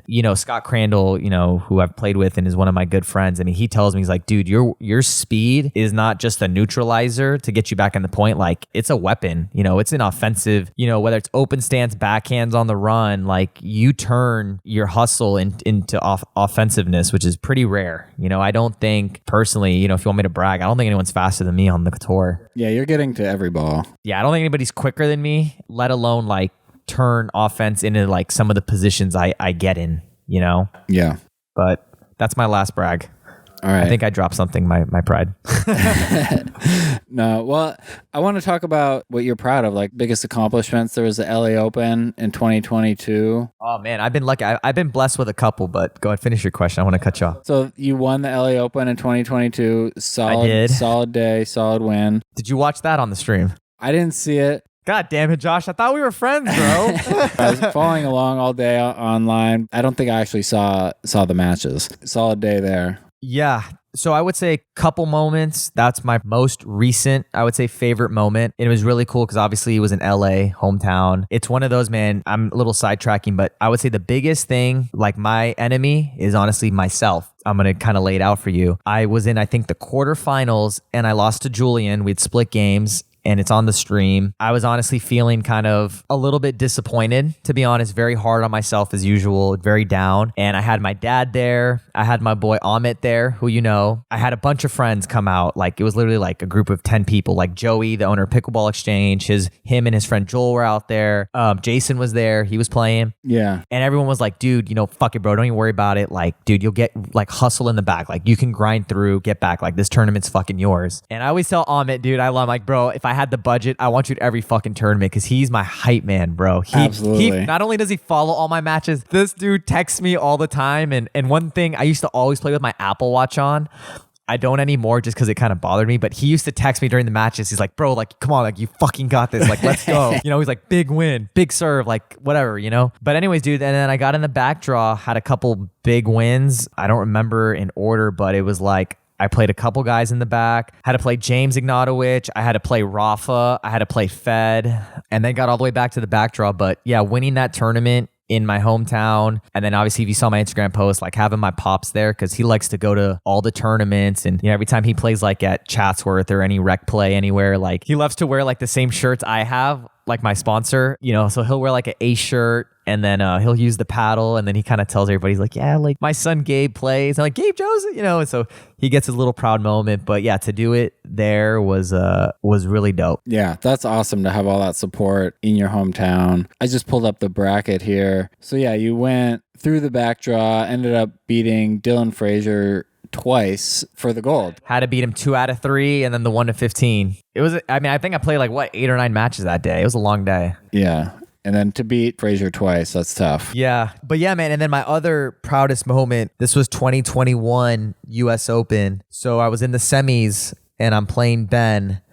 And for those that were there, can all co-sign this story. I remember, dude, that day, like I was feeling a little queasy. We're in Naples, Florida. It's, this is what, mid-April. It's hot and humid. I'm like, dude, I feel a little off. And like I said, I had regular regimen. I had my Starbucks coffee. I had a bagel, some strawberries, blueberries. No, normal day. And I get to Ben. So I beat Ben the first game 12-10. And then, it's like 3-0 in the second game. We have a crazy point. Like he brought me up to the kitchen. He like lobbed me. I did a tweener. Crazy point. And I'm laying in the back corner and I have the photo and dude, I just throw up on the court, just let it out. Wow. And one of my friends was like, dude, so like that's it, we're done. And I'm like, bro, what the fuck? I didn't fly out from LA to quit. So I get back on the court. I lose the second game like 4-11. And then I win the third. I lose the third game. That's when I was up like 8-4 against Ben. So I go to back draw. That was semis and main. I played like another 5 matches and I had a couple good wins. Like I beat Pablo Tellez. I beat Zane at the time. That was when Spin Serve was just coming out. Yeah. And I ended up playing AJ Kohler for bronze, and I ended up getting bronze. The only reason I say that's kind of my proudest moment because I literally turned what could have been pretty much a shit show and I just grinded it out. At the time, now there's so many freaking tournaments that it's like what's special anymore, but US Open was still kind of a big deal. So to kind of have gotten bronze at that tournament was like low-key a proud moment for me. But at the same time, since we were talking about earlier, I was kind of bummed because like same thing at US Open, it was once you went to backdraw, best you could do is bronze. And I was like, dude, I want one more shot. Even if I'd played Tyson for second, third, I was like, I want to play one more. Yeah, I would say that's one of my greatest, I guess, accomplishments, quote unquote. Obviously, like I've won some APPs, I've medaled at a bunch, but yeah, well, there's always something special about playing well or a good result when you're not feeling your best. You have to fight through adversity. At the end of that, you come out victorious. It's gonna feel sweet. The best part was I felt so good after I threw up. I just had to let it out. It was one of those like when you're like almost hungover, you're like, I just need to let it out. And I felt refreshed. Yeah, that man in LA Open 2022 were, my favorite moments, I would say, thus far in my so-called pickleball career. Another thing I want to talk about is the rec to pro pipeline. Is that feasible? Do you see, is there going to be success there, or do you really need to be like an athlete or a special person? At the end of the day, anyone can do it and be good at it. It's one of those, and I think you've kind of seen it a little bit. I almost feel like the game's going to evolve. Obviously, new faces are going to come. But I would say for majority of people, it's almost a little too late in a sense where like, and I'm going to use this as an example. We've seen Sam Querrey try to play a little pro and Noah Rubin. Both. Sam was obviously top, 20 ATP pro. Noah Rubin, top 100 ATP pro, and still young. I think he's like on his late 20s, maybe early 30s. Athletic, can obviously play, has the ground strokes. It's just one of those, they don't have enough reps. It's kind of like throwing, I don't know what the phrase is, but it's like they're being thrown in the dogfight, and it's like, I can kind of hang, but then I'm kind of going to get chewed up too. So it's one of those, you got to be honest with yourself. This is kind of back to my point with doubles. It's like how long and willing, for a guy that's probably not sponsored either, how many times you want to keep throwing away, let's call it, $500-800 and then kind of realize, all right, this isn't making sense anymore. Like now this is kind of a spending habit because, and I don't mean it like in a degenerate way, but I mean like, yeah, you're playing for experience in matches, but if you don't really see yourself doing anything, then it's like, you just got to be honest with yourself. Okay, I'm going to play these tournaments and probably not expect to win the whole thing or podium, but let's see how far I can go. Yeah. And it's just one of those, you just got to be honest with yourself. Even with me, I go in every tournament, I feel wholeheartedly that I can win a tournament. Now, is that going to happen? Like I said, what are the Vegas odds? Probably not in my favor, but you got to go out there and compete. It's kind of, you just got to be honest with yourself and what your goals are. You know what I mean? Yeah. And I'm not trying to discourage anybody by any means, but it's one of those, if you're kind of that in the middle of the road, in between 5-0, like you're very solid 5-0, maybe low end pro, maybe set some goals for yourself. Like, okay, maybe let's try to get, let's try to go 4-2. Let's try to get in the top 8, top 10. I mean, you see it even at the pro level, a lot of the guys that are quote unquote, like, somewhat name brands. I don't want to use anybody specifically. Some of these guys still go, 4-2, 3-2, and are not even kind of close to medaling. And that just kind of is what it is. Like the field is just deep. It's a lot of people playing. So it's just one of those, it's just tough. You're going to fizzle throughout kind of the weaker links. What is it like? The sharks are going to eat that kind of the little fish, Sure. It just is what it is. Yeah. I mean, the field at Masters and this last PPA in Arizona, I think they both had play-in draws, right? Yeah, for they did. Doubles. With singles as well? Yeah. That qualifying draw, like the top 8 teams or whatever, can make the main draw. That's sort of a byproduct where you're seeing the high-end 5-0s sort of jumping over to pro and trying to get experience. Yeah. And here's the thing. I'm all for it. Like I encourage I have one guy who's a 5-0 he wants to start playing pro. You just got to be honest with yourself and kind of like, you're going to be playing for the journey. Yeah. At that point. point. And that's totally fine. I would obviously encourage you, like if you're killing it in podium every time at 5-0, then yeah, obviously you probably need to bump up to pro, and you're just going to have to take kind of, your L's that go along with it and just learn from it. Like I said, man, you got to remember you're competing with guys that are doing this for a quote unquote living. And some of them that aren't even doing it for a living, like, the guys that are living at dreamland and playing every day, like, you're having to compete with that. It's a little tough. Even in singles, man, I'll give you an example. I mean, my round of 16 against J-Dub, next I would have had Julian. Then after that, I think was like Federico. The draws are deep in singles too. I mean, you could have a rough day if you get a bad draw. It could be quick. It's not easy. Like the field has gotten deep. Like I said, the people that have been playing for a while have kind of all got grandfathered in, and then it's sprinkled in with a few little new faces here and there, but it's no walk in the park. Yeah, it's going to take some serious grinding, but if pickleball is going to grow, there's going to have to be a new class of pros that come up, so somebody's going to make it. Yeah. So I think there's always that to drive people. Yeah. Like I said, man, you're always going to get the talent. You're going to have new faces that come in. It's going to be, I think, a little limited. Yeah, I mean, at the end of the day, it is a professional sport. You're competing. Correct. So the cream will rise to the top. Exactly. So how do you deal with losing in bad days? I've seen on the streams, you mentioned it a bit, you can get tough on yourself. Oh, I'm my hardest critic. Mental game, bouncing back from bad days, sort of how do you deal with that? It's funny, man. I think even just like in life, two things are going to happen. You're going to let it kind of take you over and you're going to kind of give in and fold, or you're going to use it as fuel and want to get better. You mentioned my match against J-Dub last week. Like, I'll be honest, man, it's so funny. I remember like Drake had this thing called the 72-hour rule where it's like, all right, first 24 hours, like it might sting. After 48 hours, it'll kind of fizzle down. Then after 72, someone will have done something stupider or you'll have done something dumb to get over it. You know what I mean? I've kind of tried to just backspace delete it, forget it. To be honest, it still kind of stings, but I'll be honest, the last couple practice sessions I've had, I've been remembering that and I'm like, I don't ever want to put myself in that fucking position ever again. So I'm like, I want to get better. I'm kind of at the point where I'm like, I'm hungry. I'm like, you know what? We're not even going to make it a close match anymore. Like, when I'm up 7-2 or something, I'm putting full throttle on the neck and I'm closing that game out. Before, I would say it would be hard to regroup, and I'll be honest, dude, even my mental for matches, like I need to improve on that big time. I would say that's my biggest enemy, and I still have a tough time. It's funny. I feel like I'm almost so self-aware, almost like too self-aware. Like I know what's going on. And if you ever listen, sometimes the audio doesn't always pick it up. I'm very honest and blunt out there because I always try to view it from the viewer's perspective. Like if I miss an easy shot, I know the right thing to do would just be like brush it off, pretend like it never happened, move on to the next point.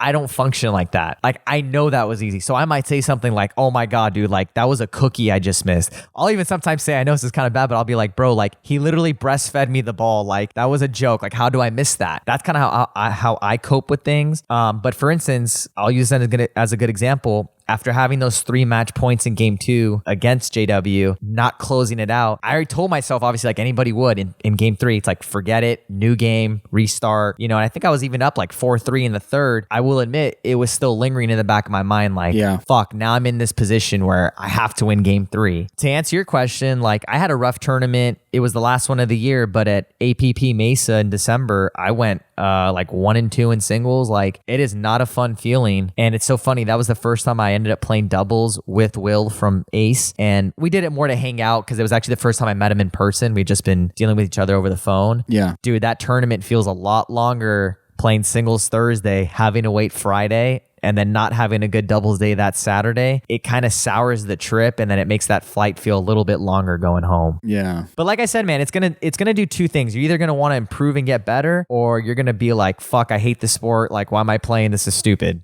For me, I've never gotten to the point where like it's ever put me in that position. But you just know that you got to get better and work on the things. Like it's so funny, as many nuances and as intricate this sport is, having played tennis for so long, it's like there's always things to correct, and it's really, I feel like we all as humans make things a lot more complicated than what it is. Yeah. That's kind of how I go about it. And one thing for me, it's kind of weird. I always watch all my stream matches back, always, because I always want to learn. And I take notes in my phone, like, okay, like minimize the unforced errors, go for deeper returns, make sure you're sticking your first volley, don't leave it short. When this guy goes kind of behind me, I need to put that volley, even if I'm in a bad spot, kind of behind that person. Otherwise, I'm left kind of vulnerable at the kitchen. So little things like I still watch and peep game. Do you prepare for specific players? Yes and no. So here's the thing. Man, I feel like I'm telling on myself. I used to be good at this. Now I'm not so much anymore. I used to not look at draws until I got to the tournament. I've been a little antsy the last couple tournaments, and I've checked who I've been playing before. And yes, to answer your question, I'll look to kind of know what I want to do, how I've played them. When I played high school basketball, my coach, I remember one time we were pretty like diverse team, and we saw like the other team was like super athletic and tall. My coach is like, I don't give a fuck what color, how tall they are. Like they put on your socks the same way, like go out and fucking play. Doesn't matter who's on the other side. So that's kind of how I try to look at it. Yes, I want to play certain people a certain way and strategize, but at the same time, it's like, it doesn't matter, dude. To be honest with you, that's how I lost the match against J-Dub. I looked at him at 10-8. And by the way, I think I had a winning record going into that match against him. I think I was like 5-4 against him. We played like 9 or 10 times. But anyways, and I told this to my client this morning, I looked at him at 10-8 as if he was some hero, superhero. And I was like, I have to come up and be Mr. Big Shot and hit a winner past him.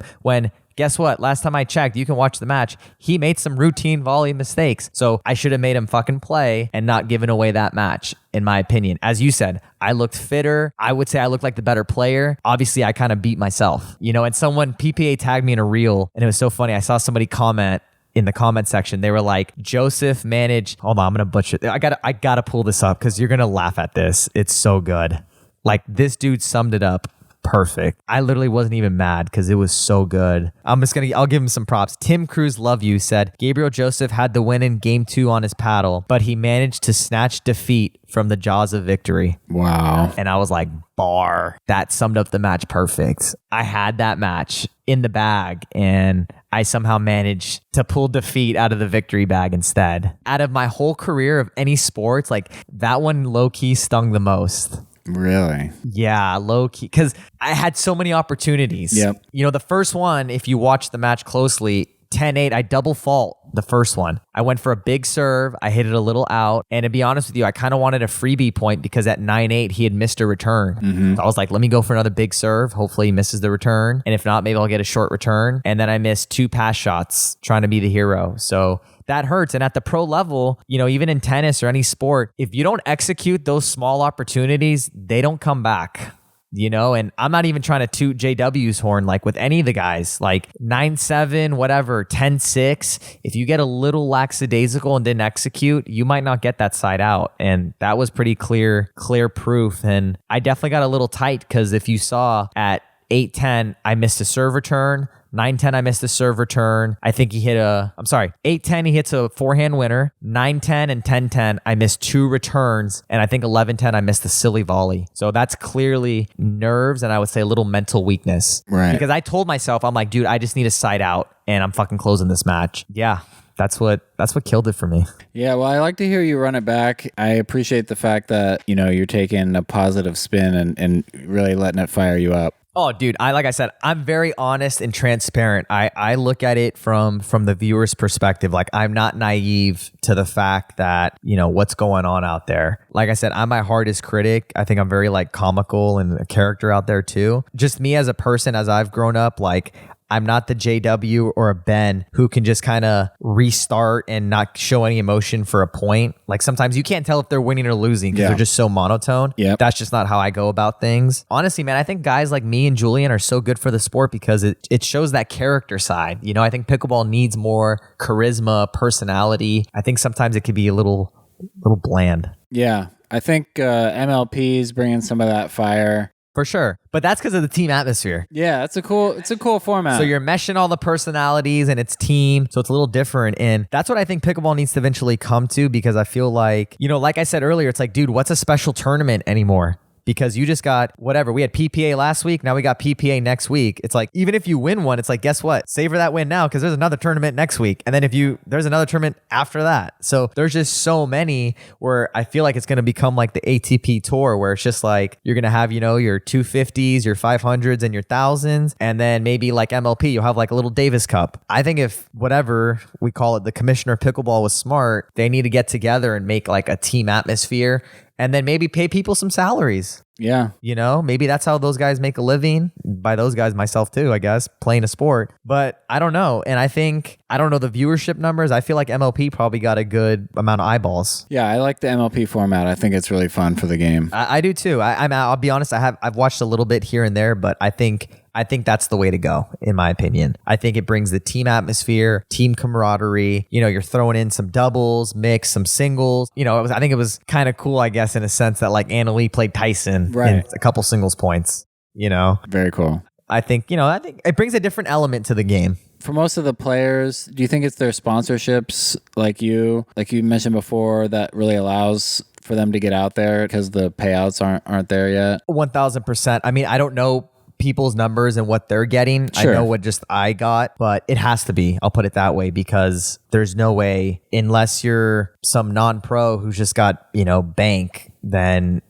this is a costly sport. I mean, I know one pro, I don't want to say his name. I mean, he told me, because he has a sponsorship where he gets like gear and stuff for free, but he was out like somewhere in the face of like $35K playing these tournaments because he was having to put everything up for himself. Yeah. And if you probably look on your ROI on that, I mean, he's probably getting a couple hundred, maybe 1,000 back, if that. You could look at, I don't know if you follow, what is it called? No Man's Land Pickleball, NML. They actually listed some of the pros players' earnings for the year, and you'd be pretty astonished at those numbers. And actually, you and I both know a couple of those pros that are on there, and yeah, it's not good. Yeah. So you mentioned the payout for fifth at a PPA is like $300, and how does it go up from there? Unless you're making the semis or championship Sunday, I mean, you're not getting paid, like, to be honest, I'll be completely honest with you. These last two, because I finished round of 16, which I actually haven't even gotten paid yet. I was supposed to make, I think, 408 for 2 tournaments. Mm-hmm. But then the PPA signed pros have appearance fees. So the gold card, I didn't get one of those. I was offered a silver, which I actually had signed. I inclined to play. Got declined. I think they didn't end up, it wasn't just for me. They didn't end up doing the silver card. So I can tell you what that included, which I know what the gold card included because I had the document. I believe some people's deals are different. Yes, I think you get some appearance fee. They get you the Hertz car, marketing package. And then you also get, I think for gold card, you get like double the prize money or something like that. And then I think if you had like silver card, you just got, I think entry fees taken care of. And that was kind of it. Don't quote me. I don't even know if I should have said all that info, but I don't really care because it didn't end up happening. Something to that extent. But then also, I know if you have gold card, you have to be locked in not only to PPA, you have to play a certain amount of events. So you got to play something, I'm just making this up, I don't know, like 22 tournaments just with them. You're spending damn near half the year just on the road. It's a job. Yeah. So what do you think about the 2 tours? Obviously, PPA now has a lot of the top pros signed for 2023. If you want my honest opinion, I think it's kind of sad, because if you want me to be truthful, I kind of prefer APP for just a couple reasons. And this is just for me personally. One, the payouts are better. I'm not here to play pro pickleball for the money, but I'm also in the world of making money. So if I'm going to go spend 2 days at a tournament or a day, like, I can't just be playing for fun. I like the format better too. First, it was, if you lost in the main draw, it was best you could do is bronze. Now it's, if you don't make it to the semis of the main draw, now the best you can do is fifth. For those that are, have eyes open, they're just trying to shorten the day. Interesting. I was going to ask you about that, because the last PPA in Arizona, that's the first time I've seen that. It was supposed to be implemented at the Masters, but I guess something happened where they messed up the draw, like the format on like pickleball tournaments. I guess like it had like still playing through bronze. It didn't have like the 5th place thing. And don't quote me. I'm just what I've heard. But yes, like at the last one that I played, like I had lost in the round of 16 to J-Dub, and I went to the back, and the best I could do at that point was 5th, which, like I said, for me personally, I love to grind, and I'm known for I'm like the single specialist. And so I come in like for an Arizona tournament, I go Wednesday night and I come back Thursday night. So I kind of want a long day, because it's like, I'm making the haul out here. Like, let's just take my tournament experience. So let's say the last tournament, right? I played Spencer Smith first round of 16. I'm sorry, round of 32, and I won. Round of 16, I lose to JW. Tournament started at 10. I had lost to JW by, I think, 12 p.m., right? My flight's at 9. Now, had I lost the next one, I'm in the back draw now. Let's just say I lose it.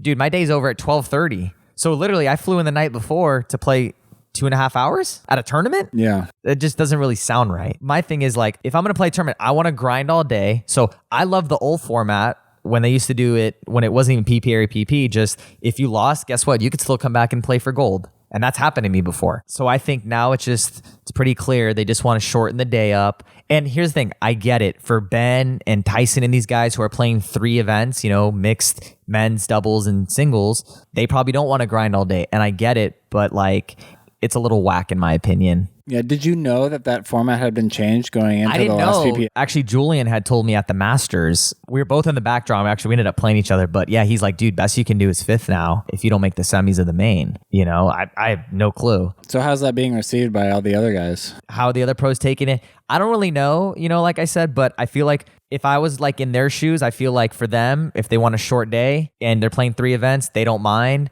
But for like the single specialist, maybe like a Fad, like Frank Anthony Davis or Ryan Sherry, me, guys like that, we probably want to play a long day. And for me personally, I'm more of like I would say like a rhythm player. As bad as this sounds, sometimes I don't mind losing in the main because I love getting more match play in because I'm fit and I love to get more matches in because I feel like I get better as the day goes on. I'll still have the same energy as I did match 1 to match 8, but I feel like my shots have gotten better because I've just hit more balls, And like I said, I think practice and tournament play are so different. You're willing to be a little more reckless in practice because you're working on things, but then in tournaments, like you got to be able to execute those things. I don't know how it is for you, but sometimes even for me, round 1, I don't care if I'm playing Joe Schmo or Ben, I still have a little like round 1 jitters, I'm not completely settled in. I haven't really played much. Yes, I warmed up for, 30, 40 minutes, but it's not the same, but by match 4 or 5, like I'm feeling good now, Yeah. And so by changing the format, essentially the back draws become a lot smaller. And the thing, it goes by quicker. Really quick. And like I said, dude, your day could be done quick. Yeah. And there's not much incentive finishing 5th. What is that? Like $200 for points? 200. Yeah. Points and some pesos. And shout out to Will Jameson, the owner of Ace Pickleball, who signed me. And I wouldn't be doing this without him because obviously my deal with my prior sponsorship had ended. I was kind of in a weird pending situation because, I don't want to toot my own horn. People obviously tell me like you could be top 2, 3 easily if you fully dedicated yourself to pickleball. And I'm like, I totally agree with you. I see it, but also at the same time, it's kind of risk versus reward. And I'm kind of half in, half out because it's like, I still got to pay the bills. Yeah. You know what I mean? Like I don't have the luxury of some other pros, and that's not to discourage them, but also like, I can't be playing, to my point, I can't be playing for $300. That doesn't get me anywhere.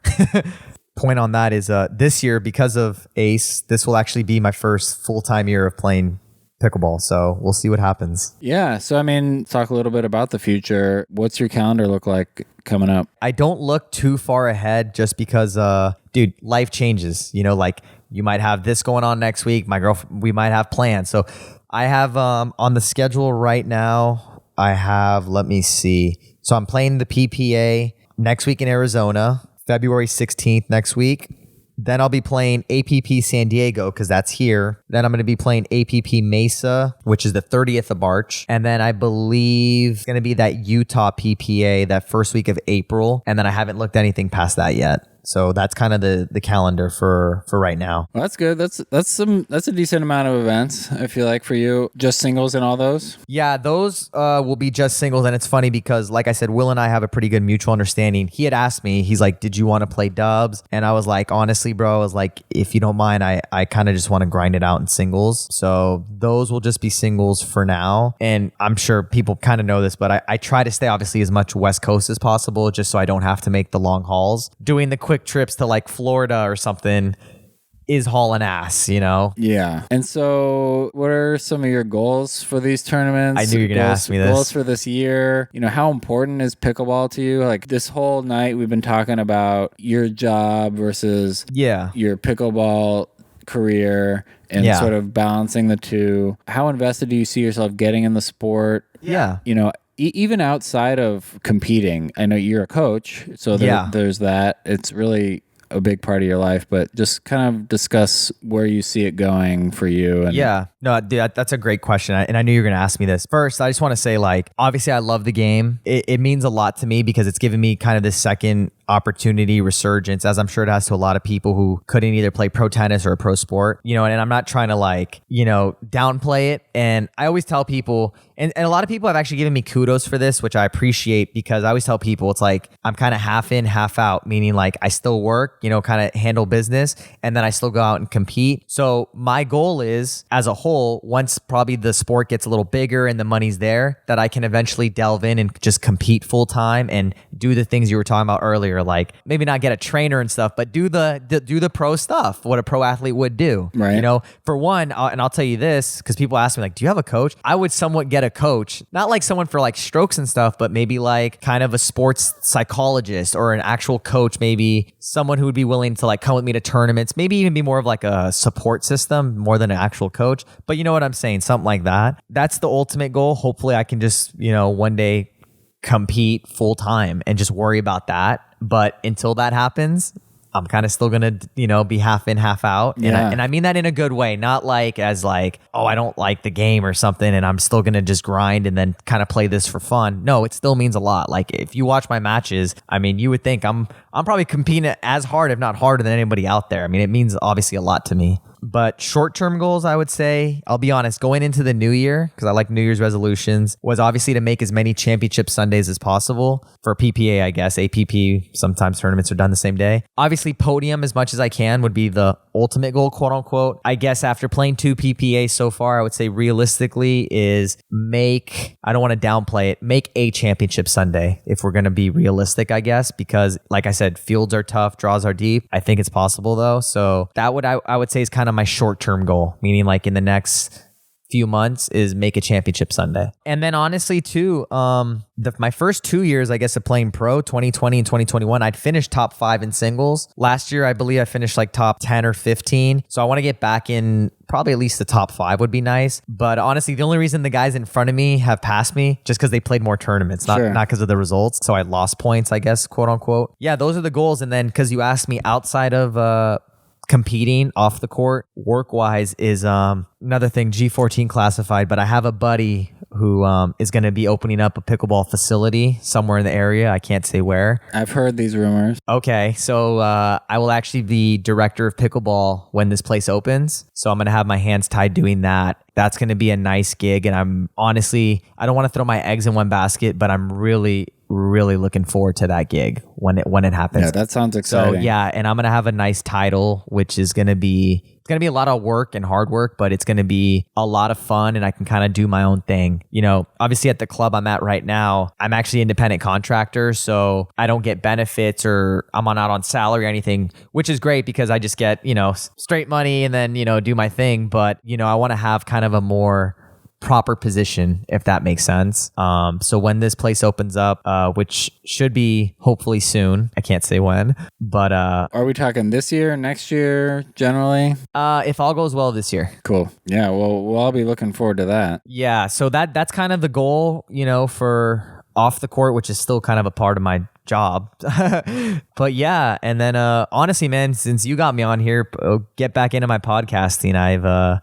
You literally got all the juice I had saved up. So I'm glad. Yeah, this was awesome. But yeah, man, dude, like life has been good. You know, I got a great girlfriend. We got a sick pad and work's been good. Family's healthy. My puppy's great. So I can't complain, man. Life is good. Awesome. I really appreciate you doing this. I thought this was a great little chat. I love watching you compete. I think the viewers like watching you compete. You know, the fans, like, you're so intense out there. You know, just watching your movement, you know, watching your fire on the court is great. I appreciate that. I hope to see you out there, you know, competing, you know, for a long time. And wish nothing but the best for you. I got a question for you, since you were asking me. What are your pickleball goals? I don't know. I mean, I've been competing in tournaments every couple of months or so. The last one I did was the Takaya Showcase. Me and my buddy Matt and Daya, who I'm sure you know from Piccadilly. Him and I won gold at 4-5 in Newport. Congrats, dude. Make some noise for that. Yeah. So, I got a couple of tournaments in mind for the next couple of months. Thinking about jumping up to 5-0, maybe staying at 4-5. We'll see. Do the 5-0. But let me ask you this, because we didn't really touch on it from your perspective. Like,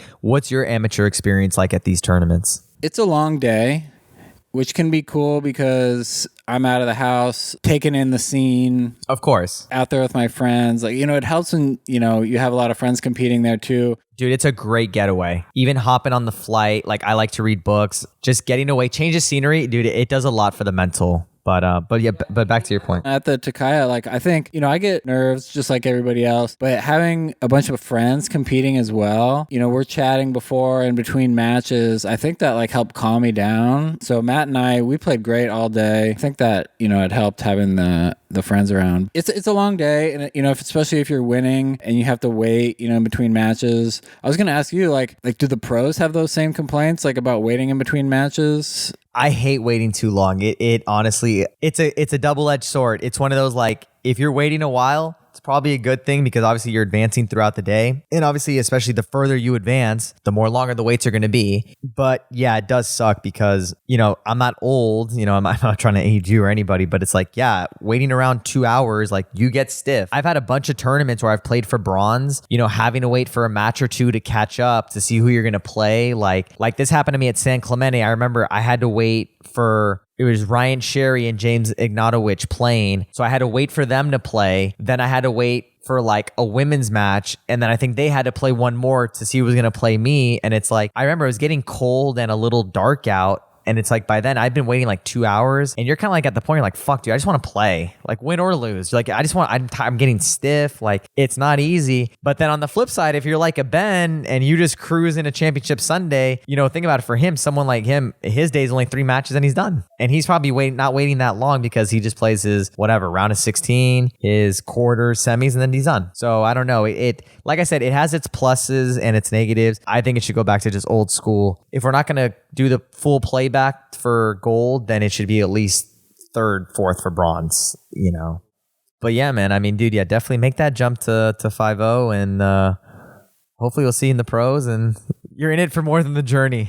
Yeah. Well, I don't know if I have a pro career ahead of me, but it's fun to compete. I love the community. I've made some good friends. Being out at tournaments is super fun. But I think for me, just being a part of the game in some way is important. And that's why I started this podcast, to be honest. Like, I felt like there was an opportunity to hear stories from the community on the amateur side, the pro side, the coaching side, like a lot of different for sure elements, and I'm trying to cover all that. I think this is going to satisfy, some of my, desire to be a part of the game in some way. Sure. Like when I started picking up the game, I was like, oh man, like you can just enter a pro event. Like maybe I should like try and get really good. Yeah. But that, Never let anybody in. Then playing some really good players and then I have a full-time job and a family, like, I'm not going to go pro. You know what? Let me ask you this, since you brought it up. What do you consider a professional player or a pro player? If you're making money. I mean, that's like the true definition of a pro, right? Like getting paid. Because to your point,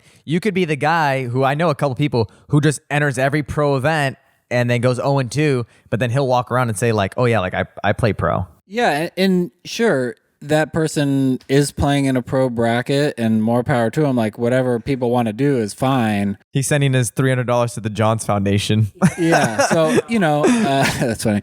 And that's fine. And, people are going to do what they want to do. And the sport is so accessible that, hey, that's great. And I think that's why people are pushing themselves, because they see that it's like attainable. Like nobody at the playground playing basketball, realistically, if even some really good hoopers, there's no possible way of them like hitting up LeBron or hitting up someone, in the NBA and getting a shot. Yeah. Really, so this is kind of like a new sport, a growing sport where it's like right there and you see, a possibility, a chance. And the nature of the game being that it doesn't take like freak athleticism to be good. It's even more accessible. I'm telling you, the way, like when people ask me like what it is, I tell them it's like a condensed version of tennis with a paddle and a wiffle ball. But if I had to sum it up in one word, I just say it's inclusive. Yeah. That's really, like you said, you meet people like there's from all walks of life. You get some cool, wacky characters, but it's this sport that everyone can play. Like I said, it's like, where are you going to get the 70-year-old on the same court with the 20-year-old and competing to an extent? It's like, it's kind of wild. Yeah. And I think there's also something to the fact where the hard and the soft game are both necessary. They can even be consecutive shots. Like you get hit like a drive and then drop, like which is a common approach to the net. And executing that to me feels so satisfying that it keeps you coming back and wanting to do that again and again. Like hitting a hard shot and then slowing it down, like it feels like there's like power in that, you know. And then it's, you know, hitting a soft shot like perfectly is a lot different than hitting a hard shot perfectly. And you trying to like will the ball in. It's like, oh, you know, there's like small margins, and I don't know. I think there's something to that makes the game addicting. 1000%. And it's dude, people really have that pickleball bug, dude. It's kind of wild. You know, I'll be honest, it's funny. Like, I think just from playing like tennis so long, I never really caught like the quote unquote bug. But me as a person, no matter what, I'm competitive, and I like to compete. And that's the thing, man. I will say, like, obviously, you know, thank you to Will and for giving me the opportunity. But that's the one thing I love about these tournaments, dude. It's just, it gets you back in that competitive edge. Okay, so yeah, let's wrap it up with a little speed round. Oh, I love this. All right, drop or drive? Drive. Tournament or rec? Tournament. Playing during the day or the night? Day. Dude, I'm going to say this. You know, it's so funny. I've only played 2 quote unquote tournaments in the night. So another long story I'm going to make, or another short story I'm going to make long. I was playing bronze medal match against Julian in Texas. I've actually never played a tournament in the nighttime. They didn't do a great job of spreading out the center court assignments. And anyways, we ended up having to play our bronze medal match at like 7 o'clock. I actually ended up having to rebook my flight because the tournament went on for so long. That later that night, we had to play. It was so weird, dude. Like under the lights, it was funky. And then also at the Masters, it was like 5 o'clock and, you know, daylight savings is already hit. So we had to play on the tennis court. So they put 3 pickle courts on the tennis court, but the lights were like for tennis. So they were so far separated. Oh, right. Like, let's say we're looking at the court in front of us. The doubles alley on the ad side or the left side, like had a light.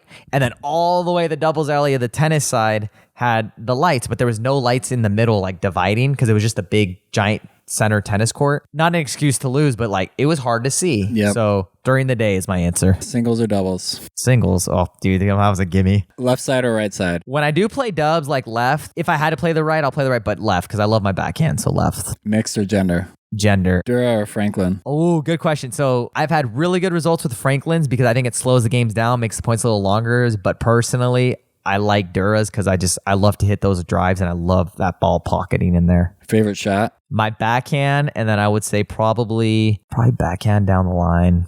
And then also, like I said, we don't hit too many of these, but overhead would be ultimately my favorite shot. But since we don't hit those that often, my backhand down the line. Favorite drill? I stole this one from Ben Lowkey. I like doing, I don't know if you want to call it figure eight, but I would have one person at the kitchen in a half. So let's just say they're playing like the deuce side or right side, and they would just move me side to side, and I would drop and drive. But I did just do this one with Connor yesterday, which I really, really like. I don't know if you consider it a drill. Let's say you and I are playing a game. One of us will serve the whole game, and we do rally scoring. Oh, interesting. I like that because it really, you know, here's the thing. Even with good players, like let's say you and I are playing a singles match and we're having a little bit, not a rough day, a slow day. We're like, I'm serving, you return, and I just dump a third. Then it's side out, and you do the same thing. There's no rhythm, right? And it happens a couple times, or like maybe I get one back and you put away a volley. Like it's not fun. This way, I really like it because it makes you not think a little more, but you have to be a little more picky. Like let's say it's 0-0,